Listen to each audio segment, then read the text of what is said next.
Arlington National Cemetery, 2022. The morning sun casts long shadows across the endless rows of white marble headstones. Colonel James "Iron Jack" Thornton stood straight despite his 82 years, weathered hand resting on the polished stone before him. His fingers traced the engraved name deliberately, reconnecting with an old friend. 20 yards away, a young reporter from Military Times watched with keen interest. She recognized the dignified older man with ramrod-straight posture and chest full of medals pinned to his perfectly pressed Navy suit. The colonel was something of a legend in certain military circles, though much of his service record remained classified even now. Thornton placed a small model of a tank beside the flowers at the headstone's base. Not a commercially available model, this was a custom-made replica of a machine that officially never existed. As the old soldier straightened, wincing at the protest of ancient injuries, his grandson Sam approached in his army dress uniform, captain's bars gleaming on his shoulders. "Grandpa, there's someone who wants to speak with you." The reporter stepped forward. "Colonel Thornton, I'm Rebecca Hayes with Military Times. I was hoping I might have a word about Operation Anvil." Thornton's face hardened, eyes narrowing beneath bushy white eyebrows. "No comment. That operation remains classified." "With all due respect, sir, documents were partially declassified last month. We know it involved the XM-30 prototype. What we don't know is what really happened." Sam placed a hand on his grandfather's shoulder. "Maybe it's time.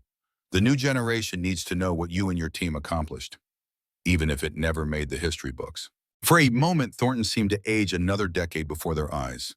Then he straightened. Decision made. "Not here," he said firmly. "This is hallowed ground. Meet me at the Army Museum at 1400 hours. Aberdeen Proving Ground, Maryland, 1956. The summer heat was oppressive, humidity so thick you could swim through it. Captain James Thornton climbed from the olive-drab staff car, squinting against harsh sunlight. At 36, he was in his prime, though war had aged him beyond his years. His dark hair was already threaded with silver at the temples. Fine lines formed at the corners of his eyes from squinting through tank vision blocks. A young corporal saluted smartly. "General Eisenhower is waiting for you in the command building, sir." Thornton returned the salute and strode toward the nondescript building, boots crunching on gravel. Aberdeen had been his home throughout much of his military career, first as a young lieutenant learning to operate Sherman tanks he would later command in Europe. But he hadn't been back since Korea, since the night his tank battalion was ambushed in the frozen hills near the Chosin Reservoir. Inside, the building was blessedly cool. The corporal led him to a conference room where 4 men sat around a table. Thornton recognized 3 immediately.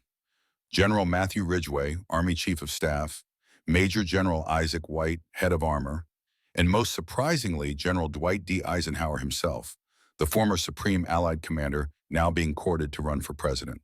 The 4th man was unfamiliar. Older, perhaps 60, with a severe expression and wire-rimmed glasses. His civilian clothes were impeccably tailored, but something in his posture screamed military background. "Captain Thornton," Eisenhower said warmly, standing to shake his hand. "Thank you for coming on such short notice." "An honor, sir," Thornton replied, meaning it. "Please sit." Eisenhower gestured to an empty chair. "What we're about to discuss is classified at the highest level. Operation Iron Horse." He nodded to an aide who distributed folders stamped with red top-secret markers. "The Soviets have developed a new heavy tank, the Joseph Stalin III. Our intelligence suggests they're already working on something even more formidable." Major General White picked up the thread. "Current American tanks are outclassed, Captain. The Patton series is a good medium tank, but we need something heavier, more powerful, a true heavy tank to counter the Soviet threat." Thornton opened the folder. Inside were technical specifications, design sketches, and reconnaissance photos of massive Soviet tanks. One photo showed a JS-3 alongside an American M26 Pershing for scale. The difference was startling. "With all due respect, sir," Thornton said carefully, "why am I here? I'm just a line officer." General Ridgway leaned forward. "You're being modest, Captain. Distinguished Service Cross in the Battle of the Bulge. Bronze Star with V device in Korea. More importantly, you've commanded tanks in real combat situations against both German and Soviet armor. You know what works when the shooting starts." The civilian cleared his throat, speaking with a faint but distinctly German accent. "And unlike many officers, Captain, you understand the mechanical aspects as well. Your modifications to the Sherman's transmission in field conditions were quite innovative." Eisenhower nodded. "Captain Thornton, meet Dr. Victor Keller. He'll be your chief engineer on this project." Project, sir? Thornton asked. We're developing a new heavy tank, General White explained. The XM-30. You're being assigned as the military lead. Your job is to ensure this tank works in real-world combat conditions, not just on paper. Thornton's mind raced. You're putting me in charge of tank development? Shouldn't that be a colonel's job at minimum? Eisenhower smiled slightly. You're being promoted to major effective immediately, but more importantly, we need someone who will tell us the unvarnished truth, not what they think we want to hear. We also need someone who understands secrecy, Ridgway added, his expression grave. The XM-30 program incorporates certain technologies and design elements that would be politically sensitive if made public. Dr. Keller opened his own folder and slid a faded technical drawing across the table. It showed the side profile of a massive tank, unlike anything in the American arsenal. The designation read VK30.01H. This, Keller said quietly, is the starting point for your new American tank, Captain. A design that never saw full production for the Wehrmacht. Thornton stared at the blueprint, then back at Eisenhower. We're building a Nazi tank, sir? We're building an American tank, Eisenhower corrected firmly, utilizing some design concepts that our German allies have graciously shared. The emphasis on allies wasn't subtle. Operation Paperclip, the program that brought German scientists to America after the war, was still ongoing. Clearly, Keller was one of those scientists. Dr. Keller worked on the original VK series, Ridgway explained. His expertise is invaluable. Thornton studied the German's face again, memory clicking into place. You were at Kummersdorf, proving grounds. I saw your picture in an intelligence briefing before D-Day. Keller's expression remained impassive. Yes, I was chief engineer for Henschel during the war. Now I work for the United States government. The room fell silent as Thornton processed this information. He had lost friends to German tanks, had led his Sherman against Panthers and Tigers, knowing his vehicle was outmatched. The memories of burning Shermans, of men he'd commanded screaming as flames consumed them, were still vivid. This is bigger than past conflicts, Captain, Eisenhower said gently, reading his expression. The Soviet threat is real and growing. We need every advantage we can get. Thornton took a deep breath and nodded. When do I start, sir? Immediately, General White replied. You'll be given a team and facilities here at Aberdeen. The initial prototypes are already under construction. Who knows about this project? Very few people, Ridgway said. Even Congress has only been briefed on a next-generation tank program without specifics. One more thing, Eisenhower added, his expression grave. The Air Force is pushing hard for greater focus on strategic bombing and missiles. They see tanks as obsolete in the nuclear age. If this project fails to produce results quickly, the funding will be redirected. You have 18 months, Captain.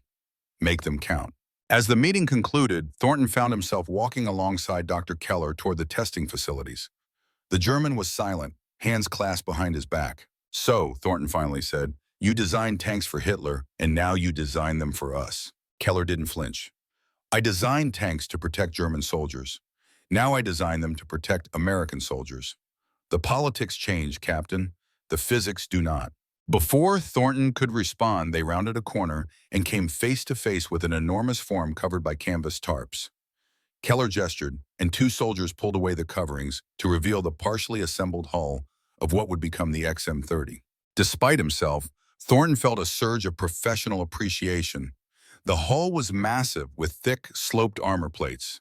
This was American industrial might, building on German engineering precision. Initial hull design only, Keller explained. Turret is still being fabricated. We have components for 8 vehicles. 4 will be completed as prototypes. 8 seems optimistic for a prototype run, Thornton observed. The Army believes in being prepared for rapid production if tensions escalate. As they continued their inspection, a young officer approached and saluted. Lieutenant Catherine Reynolds reporting as ordered, sir. Thornton returned the salute, surprised. Reynolds was perhaps 30, with auburn hair pulled back in a severe bun and intelligent eyes that assessed him quickly. Her uniform was immaculate. Lieutenant Reynolds is our weapons systems engineer, Keller explained, MIT educated. Before they could continue, a crash and a string of colorful profanity echoed from inside the hall. A moment later, a grease-covered sergeant emerged from the access hatch, wiping his hands on a rag. Transmissions mounted, but the cooling system's going to need a complete redesign, he announced. Then noticed Thornton. Oh, sorry, sir. Didn't see you there. Captain Thornton, meet Technical Sergeant Frank O'Malley, Reynolds said, our miracle worker. O'Malley grinned and extended his hand before thinking better of it and wiping it again on his coveralls. He was younger than Thornton had expected, perhaps late 20s, with an open, friendly face and the calloused hands of a man who had worked with machinery his entire life. Sorry about the language, sir. This beast has some teething problems. Sergeant O'Malley was a tank mechanic in Korea, Reynolds explained. He can fix anything with tracks and a gun. That's generous, ma'am, O'Malley said. Truth is, I just grew up fixing things. My old man ran an auto repair shop in Brooklyn. What's the issue with the cooling system? Thornton asked. O'Malley scratched his head. Well, sir, the engine's putting out way more heat than the system can handle. In combat conditions, especially in hot weather, this thing will cook itself in an hour. Keller frowned. The calculations were precise. The cooling should be adequate. With respect, Doctor, calculations don't account for dust, mud, and the fact that in combat, we can't stop every 30 minutes to clean filters. This isn't Germany. We've got deserts, jungles, Arctic conditions. This tank needs to work everywhere. Thornton noticed the flicker of annoyance on Keller's face. Clearly, this was a recurring argument. Perhaps, Thornton suggested, we should organize a complete review of the design from both theoretical and practical perspectives. Reynolds nodded. I've been advocating for that approach, sir. Very well, Keller conceded. We'll convene tomorrow morning at 0800. Full technical review. He turned and walked away stiffly. Once he was out of earshot, O'Malley let out a low whistle. He doesn't like having his designs questioned, especially by Americans. He'll adapt, Thornton said firmly. The lives of American tank crews depend on getting this right. Reynolds studied him appraisingly. You really believe that, don't you, Captain? I've lost men because our equipment wasn't good enough, Lieutenant. I don't intend to let that happen again. Aberdeen Proving Ground, 2 weeks later. Thornton stood in the observation bunker, watching as the first functional XM-30 prototype maneuvered across the testing ground. Even without its main armament, the massive vehicle was impressive, cutting through a mud pit with surprising agility for its size. Major General White stood beside him. Initial impressions, Captain? Mobility is better than expected, Thornton admitted. The suspension system is revolutionary. Credit to Dr. Keller, White noted. The torsion bar system is based directly on the Tiger design. Thornton nodded but remained silent about his reservations. The impressive performance came at a cost. The complex interleaved road wheels that gave such a smooth ride would be a maintenance nightmare in field conditions. Mud, ice, and debris would pack between the wheels, potentially immobilizing the vehicle. He had seen it happen to German tanks in the Ardennes. After the demonstration, the team gathered in the technical building. Despite the successful test, tension filled the room. The suspension performs admirably, Keller was saying, but weight remains a critical issue. We are now at 35 tons, 5 over the initial specification. The additional armor on the turret front accounts for most of that increase, Reynolds pointed out. But given Soviet anti-tank capabilities, I believe it's necessary. The engine can handle it, O'Malley added. After the cooling modifications, temperature remained within acceptable parameters. Thornton studied the technical drawings. The transmission housing seems underbuilt for the torque requirements. Keller's expression tightened. The transmission is rated for vehicles up to 40 tons. On paper, Thornton countered, but under combat conditions, with rapid acceleration, hard turning under load, I'm not convinced it will hold up. Perhaps Captain Thornton would prefer we use American designs entirely, Keller said coldly. Designs that produce tanks consistently outclassed by German armor. The room fell silent. Thornton met the German's gaze steadily. The Sherman had flaws, Doctor. I watched them burn with my friends inside. But we built them by the thousands while Germany struggled to produce hundreds of your superior designs. A perfect tank that never reaches the battlefield helps no one. O'Malley cleared his throat awkwardly. If I might suggest, sir, we could reinforce the housing. 200 pounds we don't have in the weight budget, Keller objected. We could offset it by reducing the turret basket framing, Reynolds suggested. The current design is overbuilt. Before Keller could respond, an orderly entered. Excuse me, Captain Thornton. Secure call for you from Washington. In the communications room, Thornton picked up the secure line. Thornton here. Jack, it's Bill Anderson. Anderson was an old friend from West Point, now working in Army intelligence. Listen, I need to give you a heads up. We've detected some unusual interest in your project. Thornton frowned. Soviet? Possibly. Someone accessed classified files on the XM-30 yesterday. We're investigating, but I thought you should know. Watch your team carefully. When he returned to the technical room, the team was reviewing firepower options. The 90mm gun is the minimum acceptable caliber, Reynolds was explaining. Soviet heavy tanks already mount 122mm weapons. We need to at least match their penetration capabilities. The 90mm with the new sabot rounds should be sufficient, Keller argued. A larger gun means a larger turret, which means more weight. Thornton studied the German thoughtfully. Was Keller the security leak? He had access to all technical data, and his past made him an obvious suspect. Yet something didn't fit.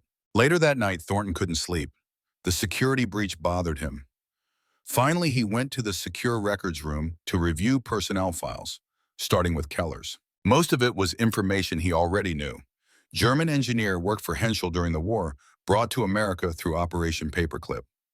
But as he dug deeper, he found inconsistencies. An entire section on Keller's activities between 1943 and 1945 was completely redacted. As he was about to give up, Thornton noticed a thin folder labeled Project Iron Horse, Security Protocols. Inside was a list of all personnel with access to the XM-30 project. Near the bottom, a name caught his eye: Major Thomas Willis, Air Force Liaison. The Air Force had a liaison to a classified Army tank project? That made little sense, especially given the inter-service rivalry for defense funding. More suspicious still, Thornton had never met nor heard of this Major Willis in any of the project briefings. The next morning, Thornton arrived early at the test facility. O'Malley was already there, half hidden beneath the XM-30 prototype. "Morning, Sergeant. Burning the midnight oil?" O'Malley slid out, wiping grease from his hands. "Just checking a theory, sir. Something about the way the transmission was behaving yesterday bothered me." "Find anything?" O'Malley's expression was troubled. "The mounting brackets don't match the specifications in our technical manuals. They're reinforced in ways not shown in the diagrams." "Reinforced? That's good, isn't it?" "Depends on why it was done and why it wasn't documented," O'Malley replied. "It's almost like someone knew the original design was insufficient, but didn't want to admit it officially." Before Thornton could respond, Dr. Keller entered with two men in suits. "Captain Thornton, this is Mr. Phillips and Mr. Carter from the State Department. They need to speak with you, privately."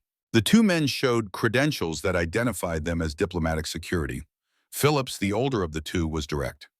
"Captain, we understand you accessed Dr. Keller's personnel file last night." "I was reviewing all key personnel files," Thornton confirmed. "Standard procedure for a new project commander." "Some of the information in that file is above your clearance level," Carter said, "particularly regarding Dr. Keller's activities during certain periods of the war." After they left, Thornton found Reynolds waiting outside. "Everything all right, Captain?" "State Department is very protective of Dr. Keller's past," Thornton said carefully. "Not surprising. The Operation Paperclip scientists are politically sensitive, especially those with complicated wartime activities." "You think Keller has something to hide?" Reynolds lowered her voice. "Have you ever heard of the Vengeance weapons program? The V1 and V2? Of course. The rockets Germany used against England. There were rumors of other weapons in development. Weapons that never saw deployment because they were ethically problematic, even by Nazi standards. Chemical, biological, some involving human experimentation." Thornton stared at her. "You think Keller was involved in something like that?" "I don't know. But I have heard whispers that some paperclip scientists were recruited despite, not because of their wartime work. Their expertise was valuable enough that certain activities were overlooked." Later that day, Thornton observed the first live-fire test of the XM-30's 90mm gun. The massive tank, now with its turret installed, sat on the firing range. The target was an obsolete M4 Sherman, positioned at 1,000 yards. Thornton couldn't help but feel a twinge as he watched. He had commanded a Sherman much like that one, had felt the inadequacy of its armor and gun when facing superior German tanks. "Firing in 3, 2, 1, the range officer announced. The XM-30's gun roared, flame and smoke erupting from the muzzle. Through his binoculars, Thornton watched the shell strike the Sherman dead center, a clean penetration that would have killed everyone inside had it been manned. "Impressive," Major General White commented. "The new sabot round performs even better than expected." Thornton lowered his binoculars. "The gun is excellent, but I'm concerned about the turret. The recoil seems to be stressing the ring assembly more than it should. Dr. Keller assures me the design is sound. With respect, sir, I'd like to see the original German technical data on the turret design. Lieutenant Reynolds informs me some documents are missing from our archives." Missing, that's concerning. White made a note. I'll look into it. That evening, O'Malley knocked on Thornton's office door. Sir, you need to see this.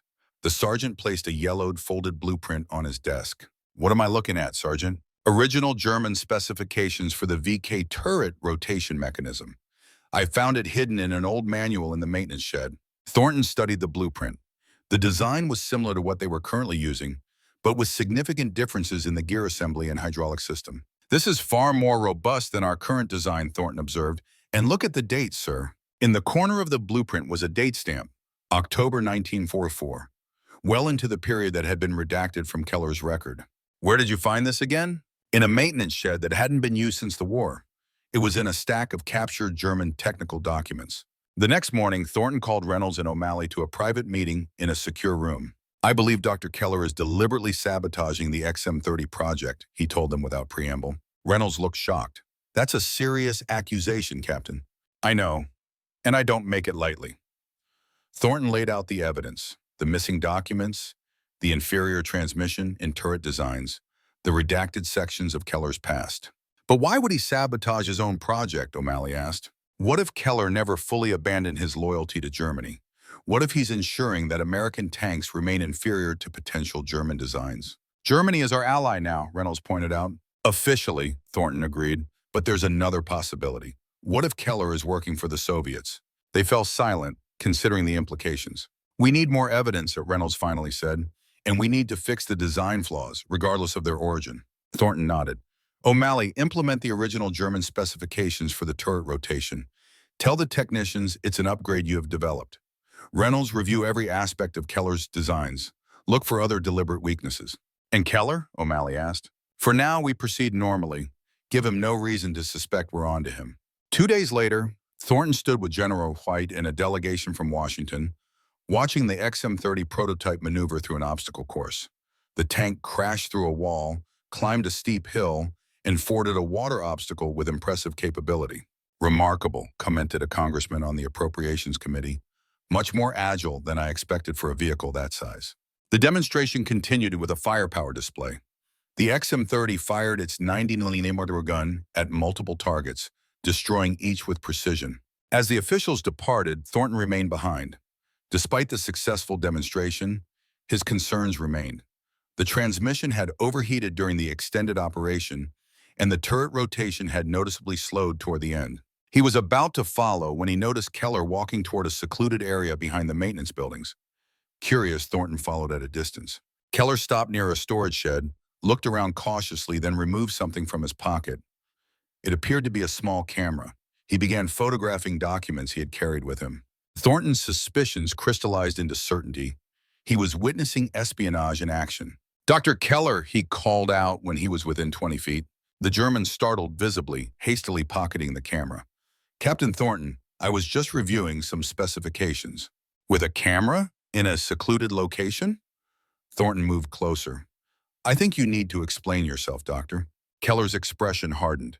I don't answer to you, Captain. My authority comes directly from the State Department. Maybe so, but Army counterintelligence might have some questions about what you're photographing and why. For a moment, tension hung in the air between them. Then Keller's shoulders slumped slightly. It is not what you think, Captain. Meet me in the technical library at 2100 hours. Come alone. That evening, Thornton arrived at the technical library to find it deserted except for Keller, who sat at a table surrounded by blueprints. Lock the door, Keller instructed. Thornton complied, then sat across from the German. I'm listening. Keller studied him for a moment, then sighed heavily. What do you know about the final years of the war in Germany, Captain? I was there for some of it, Thornton replied. From Normandy to the Elbe. Then you saw the desperation, the fanaticism. Keller removed his glasses, rubbing the bridge of his nose. When it became clear Germany would lose, Hitler demanded miracle weapons. Vengeance weapons, they were called. The V-rockets. Those were only the beginning. There were other projects more terrible. Keller opened a folder, revealing technical specifications for what appeared to be a tank, but with an unusual compartment in the rear. This was one such project, a modification of the VK series to carry and deploy chemical agents. Thornton stared at the diagram in horror. A chemical weapon delivery system? Yes, and there were worse designs. I was ordered to participate in these projects. I did so to a point. but there were lines I would not cross. What does this have to do with the XM-30? The Americans who recruited me after the war were selective in what they wanted to know. They wanted my expertise in conventional tank design. They did not ask about the other projects. But someone knows, Thornton guessed. Someone is blackmailing you. Keller nodded grimly. A former colleague who also came to America. He threatens to expose my involvement unless I provide him with technical data. Not for the Soviets, as you suspected, for a private venture. A defense contractor? Yes. One that wishes to secure tank production contracts by ensuring the Army's in-house design fails to meet expectations. The design flaws in the XM-30, Thornton said, you introduced them deliberately. Subtle ones. Enough to cause problems in extended testing, but not catastrophic failures. The project would be delayed, evaluated unfavorably, and eventually canceled. Then my blackmailer's company would step in with their own design. Why tell me this now? Keller met his gaze. Because despite everything, I believe in this tank, Captain. The VK series could have been revolutionary had it been properly developed. The XM-30 can fulfill that potential. It can save American lives in the next war. Help me fix the XM-30, Thornton decided. Correct all the flaws you've introduced. Give me the name of your blackmailer and evidence. Do that, and I'll speak on your behalf. I accept your terms, Keller said finally. The original German designs, the authentic ones, are hidden in my quarters. I will provide them tomorrow. As Thornton left the library, he felt a mix of emotions. Relief at uncovering the source of the problems, concern that Keller might be manipulating him, and determination to see the XM-30 project succeed. Whatever Keller's true motives, whatever forces aligned against the project, Thornton resolved that the XM-30 would not fail. Not on his watch. Too much was at stake. For the nation, for the Army, and for the tankers who would one day trust their lives to the steel beast. The next morning dawned clear and cool. Before Thornton could locate Keller, General White intercepted him. Captain, we have a situation. The general's expression was grave. Dr. Keller never returned to his quarters last night. Thornton felt a chill of apprehension. Missing? His security detail reports he left the technical library at approximately 2200 hours after meeting with you. He hasn't been seen since. We should organize a search, Thornton said, alarm growing. Already underway, White assured him. But there's more. Security found these in the parking area. He handed Thornton a plastic evidence bag containing shell casings. 9mm, Soviet manufacture. The implications were clear. If Keller had been telling the truth about being blackmailed, someone had decided he was a liability. General, Thornton said carefully, I need to speak with you privately about my conversation with Dr. Keller last night. In White's office, Thornton provided a full account of Keller's claims, the alleged blackmail, and the deliberate design flaws. The general listened, his expression darkening. This is extremely troubling, Captain. If Keller was compromised, the entire project could be at risk. We need those original designs, and we need to identify this blackmailer immediately. For hours, they meticulously searched Keller's office, laboratory, and personal effects. They found nothing beyond the expected technical materials and personal items. No hidden designs, no evidence of who might have been blackmailing him. Frustrated, they regrouped in the testing hangar where the XM-30 prototype sat silently, its massive form dominating the space. We're missing something, Reynolds said, staring at the tank.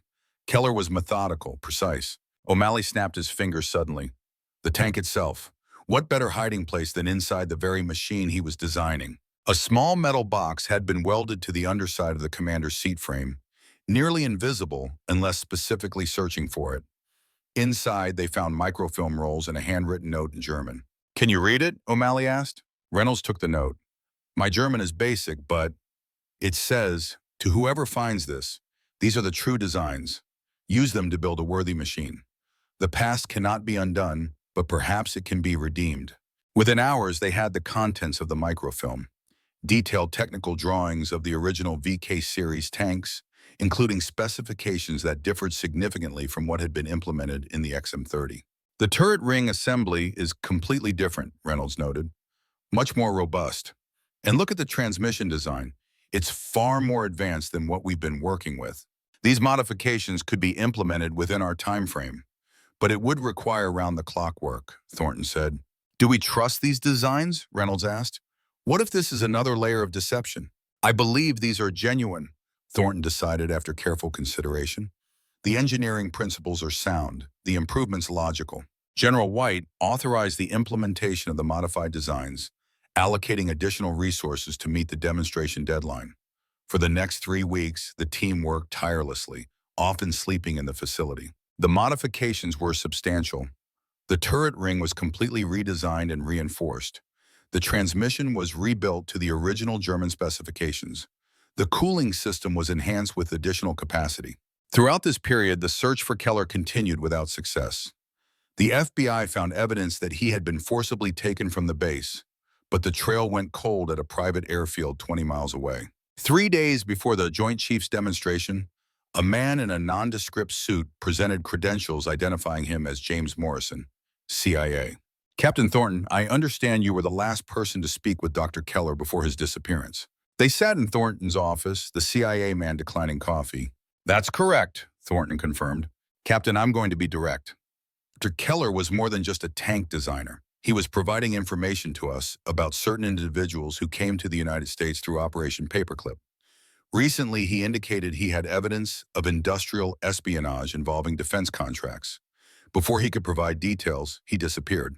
Mr. Morrison, I'm focused on ensuring the XM30 demonstration succeeds. Whatever Dr. Keller was involved in beyond that is outside my purview. Morrison studied him. The demonstration is important, certainly, but if there's a conspiracy to undermine American defense capabilities, that's a matter of national security. The night before the demonstration, the team worked frantically to complete the final adjustments. The XM30 had been transformed, incorporating the true German designs while maintaining its American character. As dawn broke on demonstration day, Thornton stood before the assembled team in the hangar. Whatever happens today, I want you all to know that what you've accomplished is remarkable. 3 weeks ago, this project was compromised, possibly sabotaged. Today, we have a tank that I would be proud to command in combat. As the team dispersed, Thornton noticed a small package on his desk that hadn't been there the night before. Inside was a single microfilm canister and a note in Keller's precise script. Captain Thornton, if you are reading this, I am either dead or have been forced to disappear. The film contains evidence of who has been undermining the XM30 project and why. Trust no one in Washington until you review it. The future of American armor depends on your success today. The tank must speak for itself. The demonstration field was prepared with bleachers for distinguished observers. The Joint Chiefs were there, along with congressional committee members and military attachés from NATO allies. In the front row sat Air Force General Curtis LeMay, the strategic bombing advocate who had publicly questioned the relevance of tanks in the nuclear age. At 1,000 hours, the hangar doors opened, and the XM30 rolled out into the sunlight. Even those who had seen it before gasped at the imposing sight. Its 105mm gun, upgraded from the original 90mm, elevated slightly as if acknowledging the audience. Thornton climbed onto the tank and dropped into the commander's hatch. Inside, O'Malley manned the driver's position, with Reynolds unexpectedly in the gunner's seat. Lieutenant, Thornton said in surprise, I didn't know you were joining us. Reynolds smiled grimly.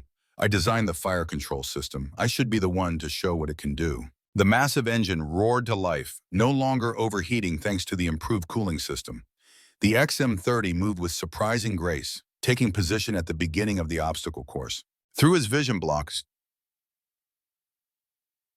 Thornton could see General LeMay leaning forward, watching intently. The Air Force had much to gain if this demonstration failed. O'Malley guided the tank through a series of obstacles: trenches, walls, water hazards, steep inclines. The improved suspension handled each challenge smoothly. When they reached the mud pit that had bogged down earlier prototypes, the XM30 powered through without hesitation. Next came the firepower demonstration. Steel targets representing enemy tanks were positioned at various ranges out to 2,000 yards. Gunner, target tank silhouette, 1,000 yards, Thornton ordered. Reynolds manipulated the controls, the turret rotating smoothly. Target acquired. Fire when ready. The 105mm gun roared, the entire tank shuddering with the recoil. Through his binoculars, Thornton watched the round strike the target dead center, tearing through the steel plate. Round after round found its mark, demonstrating the accuracy of the gun and the effectiveness of the fire control system. The improved turret ring handled the recoil without strain, allowing for rapid target acquisition between shots. The final test was direct comparison with the M48 Patton. Both tanks navigated the same course and engaged the same targets. When the XM-30 followed, the difference was stark. It completed the course 30% faster and engaged targets with greater precision at longer ranges. As they returned to the assembly area, Thornton could see animated discussions among the observers. General White approached as Thornton climbed down from the tank. "Impressive performance, Captain. The Joint Chiefs are very interested in the improvements you've made." Before Thornton could respond, a military police officer approached urgently. "General White, sir, we found something you need to see immediately." Later that evening, Thornton was summoned to General White's office. The general looked troubled, a glass of whiskey on his desk despite the early hour. "Close the door, Captain. What I'm about to tell you doesn't leave this room." "They found Keller," White said bluntly, "dead, in the trunk of a car about 10 miles from base, shot execution style." Thornton had expected this, but the confirmation still hit hard. "Soviet?" White shook his head. "That's what's concerning. The FBI found evidence linking the murder to Consolidated Defense Industries." "A defense contractor?" Thornton recalled Keller's claim about being blackmailed by a private company, one of the largest. They have competing tank designs under development and connections in Washington. White took a drink. "The microfilm you turned in confirms it." Keller documented conversations with a CDI executive threatening to expose his wartime activities unless he sabotaged the XM-30. "What happens now, sir?" White's expression was grim. "That depends. There are those in Washington who would prefer this all go away quietly. A foreign spy is one thing. A major American corporation engaging in espionage and murder? That's politically complicated. Sir, with respect, a man was killed. Our project was compromised. Justice should be served." "I agree, Captain, but we need to be strategic. The XM-30 project is still vulnerable.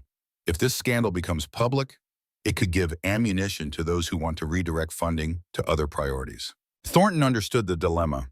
The same Air Force generals who had argued against tanks might use this controversy to kill the program entirely. "Continue development as planned," White said. "We'll work with the FBI quietly to build a case against the individuals responsible. Meanwhile, you and your team focus on perfecting the XM-30. Make it so impressive, so clearly superior, that even its opponents can't deny its value." It wasn't a perfect solution, but it was pragmatic, and it would allow the XM-30 to move forward, potentially saving American lives in future conflicts. "Understood, sir. We'll make it happen." Outside his window that night, under floodlights in the test facility, the XM-30 prototype sat silently, its massive form casting long shadows. A sleeping giant awaiting its moment in history, a forgotten juggernaut no longer. Arlington National Cemetery, 2022. Colonel James Thornton finished his story, voice growing hoarse from the telling. Rebecca Hayes sat in stunned silence, her recorder still running. "The XM-30 never entered full production," Thornton concluded. "Budget constraints, changing priorities. But its technology, the innovations we developed, lived on. The M60 patent incorporated many of our advances. Later, the M1 Abrams built on that foundation."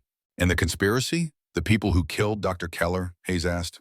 "Two executives from Consolidated were eventually convicted of industrial espionage, though not murder. The evidence wasn't strong enough. They served minimal sentences." Thornton's expression hardened.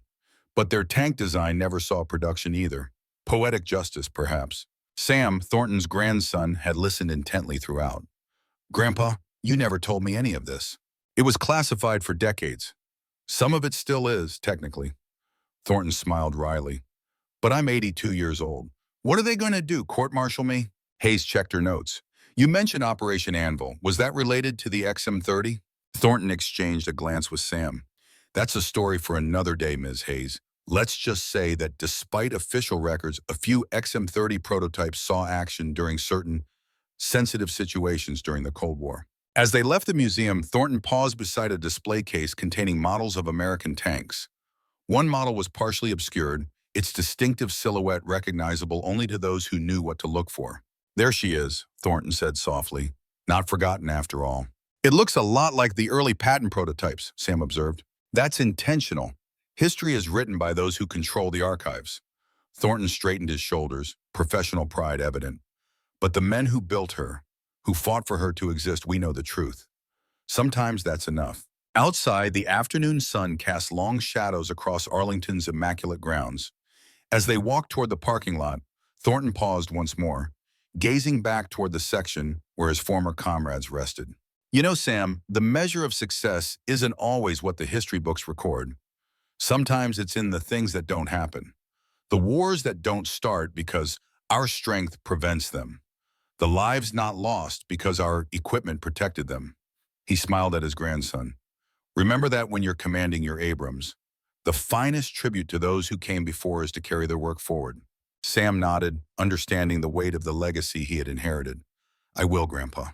I promise. Some victories, Thornton reflected, are measured not in battles won, but in legacies preserved. Not in monuments built, but in foundations laid for others to build upon. Not in glory achieved, but in duty faithfully executed. And in that sense, the forgotten juggernaut had triumphed after all. Aberdeen Proving Ground, Maryland, 1956. 3 months into the XM-30 project, the prototype sat in the testing hangar like a wounded beast. Its engine compartment exposed, tracks removed on one side, and turret tilted at an awkward angle as technicians swarmed over it. Major James Thornton stood in the observation gallery, studying the scene with narrowed eyes. The tank was behind schedule, over budget, and plagued with technical issues that multiplied daily. Not how you pictured it going, is it, sir? Lieutenant Reynolds appeared beside him, a clipboard tucked under her arm. Dark circles shadowed her eyes after another all-night troubleshooting session. Not exactly, Thornton admitted, but I never expected developing a revolutionary tank to be easy. Revolutionary is one word for it, Reynolds said, a hint of dry humor in her voice. Stubborn and temperamental are others the crew has been using. Below them, O'Malley emerged from the engine compartment, his face and coveralls smeared with grease. He gestured animatedly to a group of engineers, pointing at something inside the massive Continental AV-1795B power plant. How bad is it? Thornton asked. Reynolds consulted her clipboard. The good news is the reinforced transmission is holding up under stress testing. The bad news is the cooling system is still inadequate. We're seeing temperature spikes after just 30 minutes of operation. Thornton frowned. That won't cut it in combat conditions, especially in desert environments. O'Malley has some ideas, Reynolds said. He wants to implement a dual-circuit cooling system with redundant pumps. It would add about 200 pounds, but it would work, Thornton finished. Tell him to do it. I'll handle the weight budget issues with the brass. Reynolds nodded, making a note on her clipboard. There's something else, sir. The fire control system is showing intermittent failures during rapid target acquisition. The turret traverse mechanism hesitates when shifting between widely separated targets. Could it be related to the electrical issues we found last week? Possibly, but I think it's more fundamental than that. The hydraulic pressure regulators aren't maintaining consistent output under high demand. It's another design flaw that doesn't appear in the original German blueprints from Keller's microfilm. Thornton sighed. Another deliberate sabotage point. It appears so. The good news is we can fix it now that we know what to look for. The intercom buzzed. Major Thornton, General White's office is on the line. Thornton picked up the phone. Thornton here. Major, White's voice was terse. I need you in Washington tomorrow morning. 0800 at the Pentagon, room 3E880. May I ask what this concerns, sir? He paused.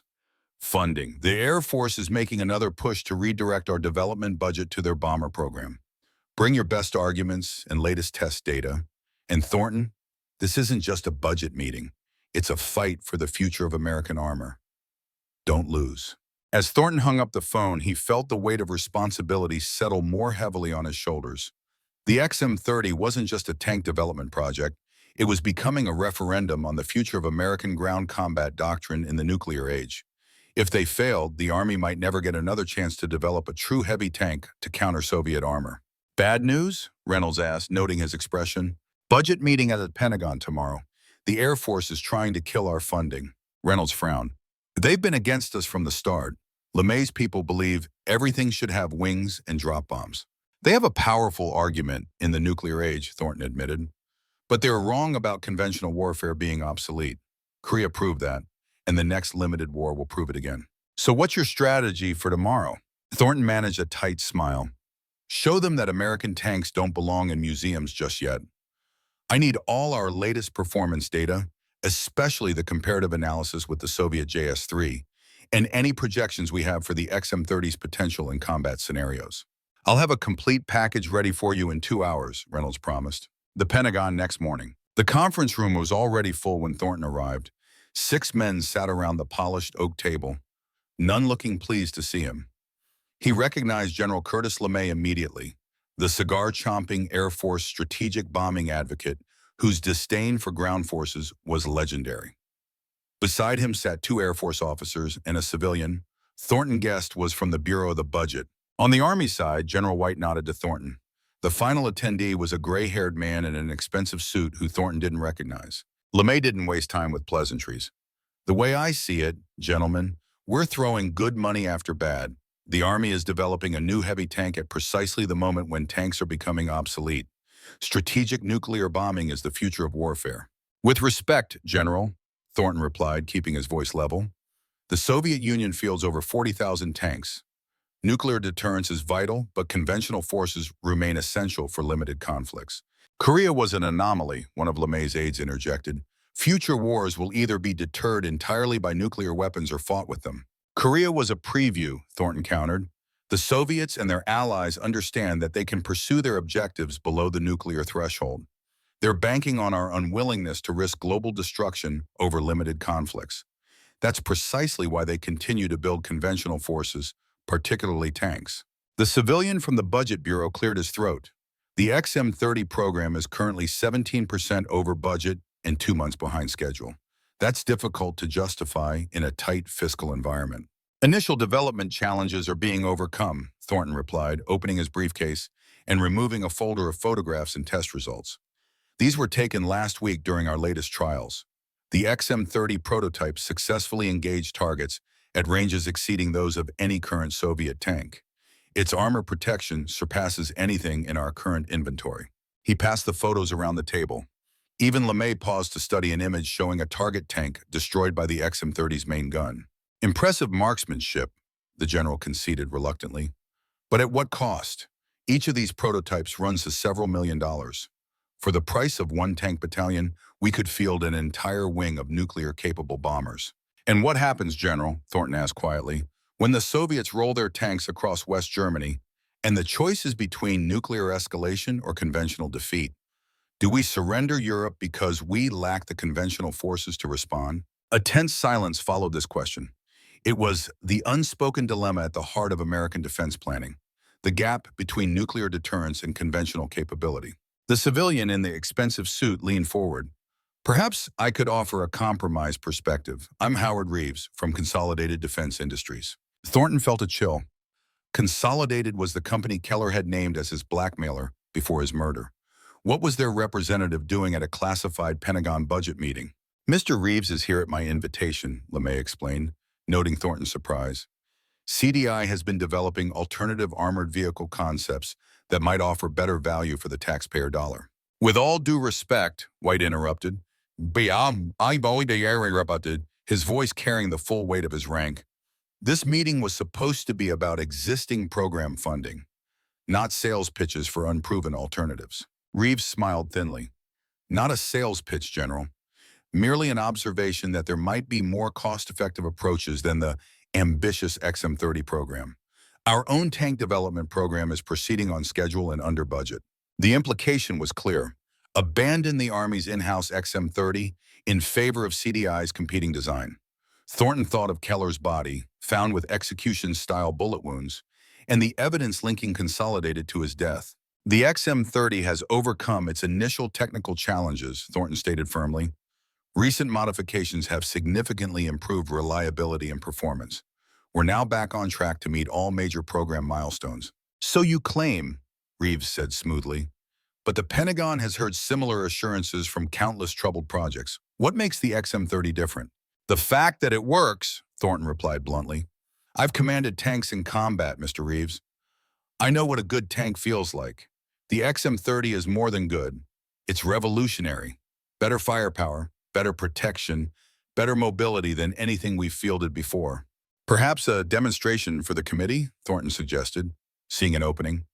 See the XM-30 in action, evaluate its capabilities firsthand before making any funding decisions. General White seized on the idea. An excellent suggestion. I propose a comparative demonstration.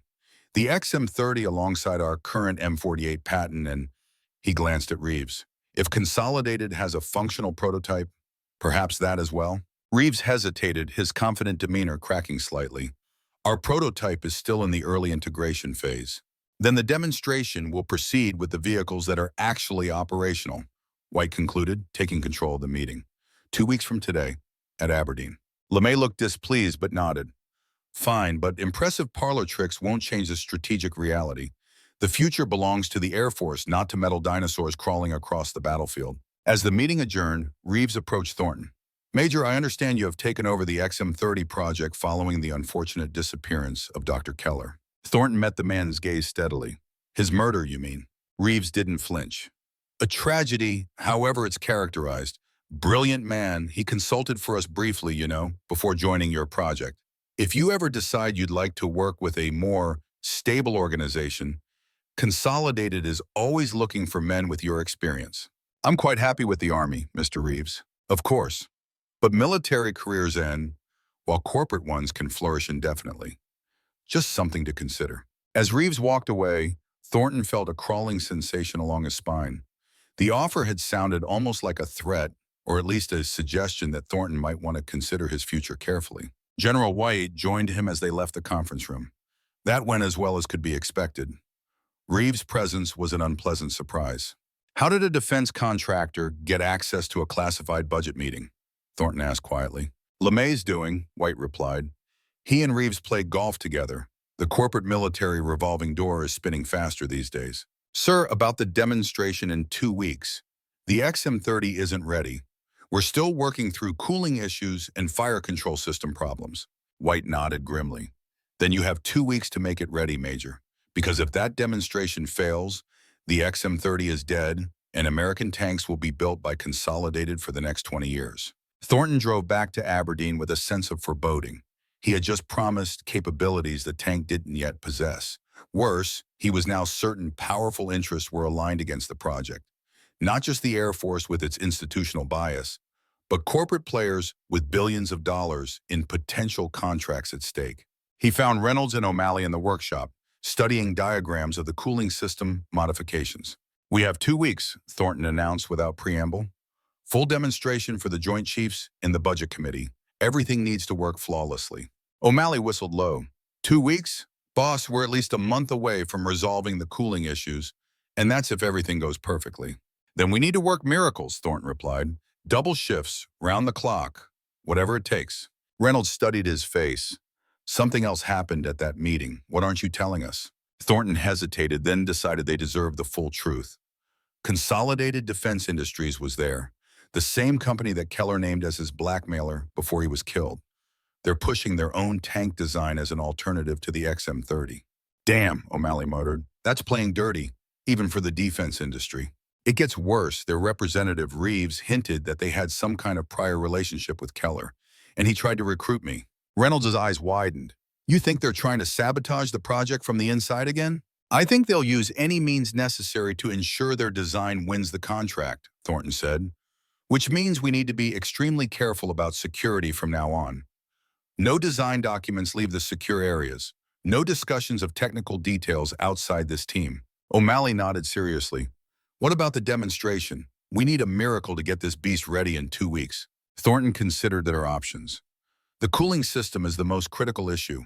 Without it, we can't sustain operations long enough to complete the demonstration course. I've been thinking about that, O'Malley said, moving to a drawing board where a modified cooling system design was sketched. The Germans faced similar issues with their late-war heavy tanks. They developed a forced air cooling system to supplement the liquid cooling. If we implement something similar, would it work with our engine configuration, Thornton asked. It'll mean redesigning part of the engine compartment, but yes, I think so. The real question is whether we can fabricate and install it in 2 weeks. Reynolds examined the design zone. If we pull machinists from other projects and run the shop 24 hours a day, maybe, but we'll need authorization for the overtime and resources. You'll have it, Thornton promised. I'll speak to General White this afternoon. O'Malley rolled up his sleeves. I'll start making a parts list and fabrication schedule. We're going to need precision components that don't exist in current inventory. And I'll revise the fire control system integration, Reynolds added.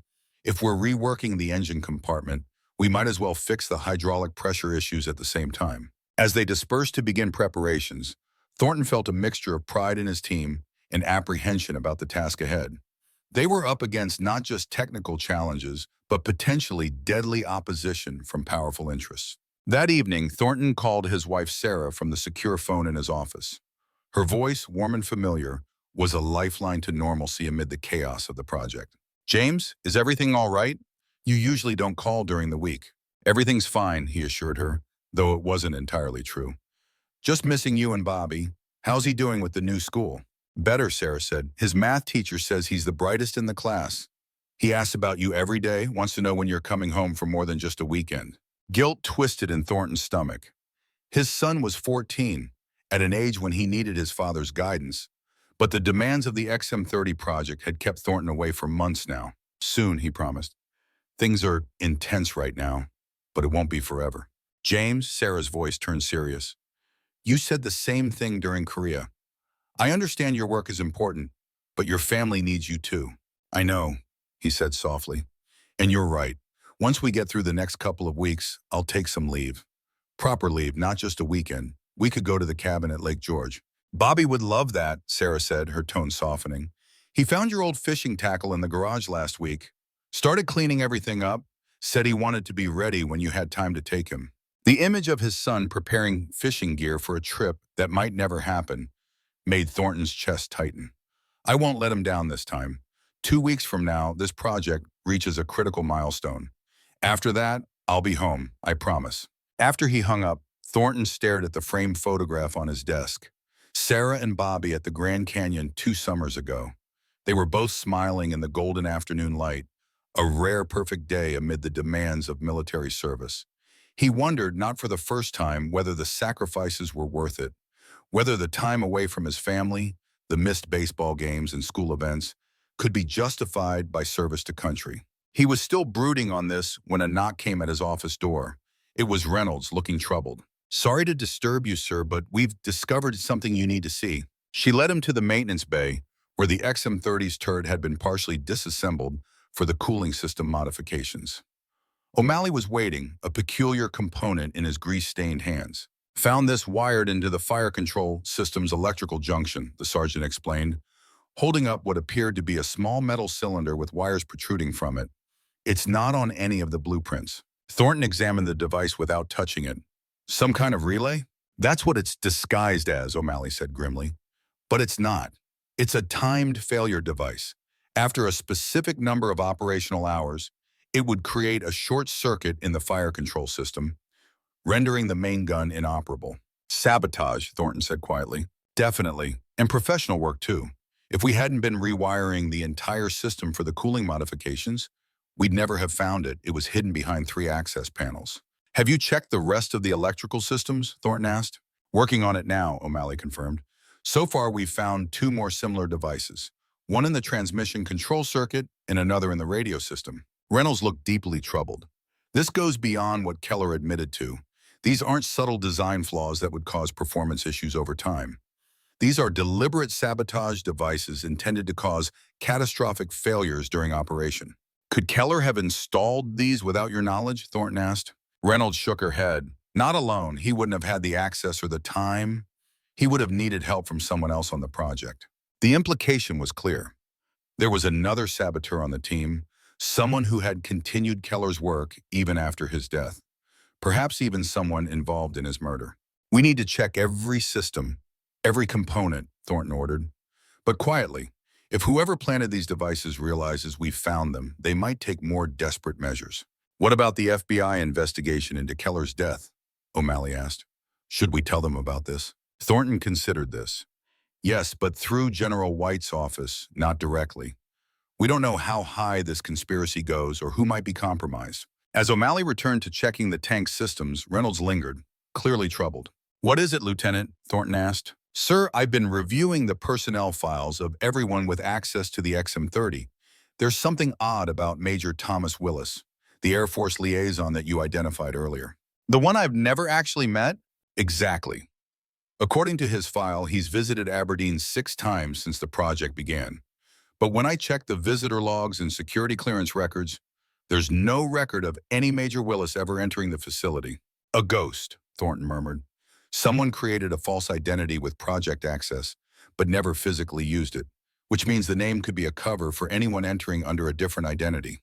Or multiple people, Reynolds suggested, the perfect way to gain access to classified information without leaving a trace. Thornton felt a chill. The sabotage was more sophisticated, more far-reaching than he had imagined. Not just Keller being blackmailed into introducing design flaws, but active infiltration and physical tampering with the prototype. We need to tighten security immediately, he decided.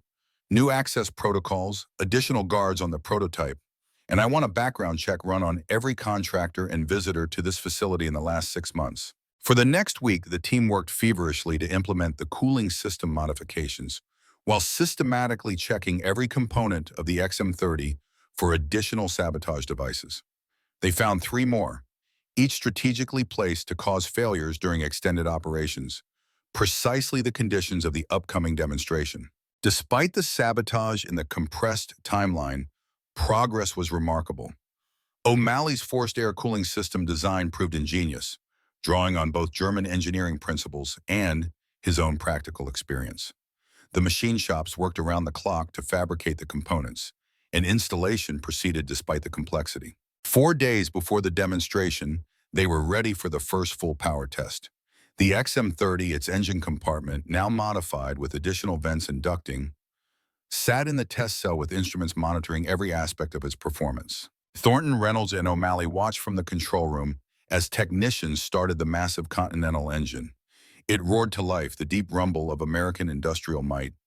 Temperature gauges rose as the engine warmed up, then stabilized as the new cooling system engaged.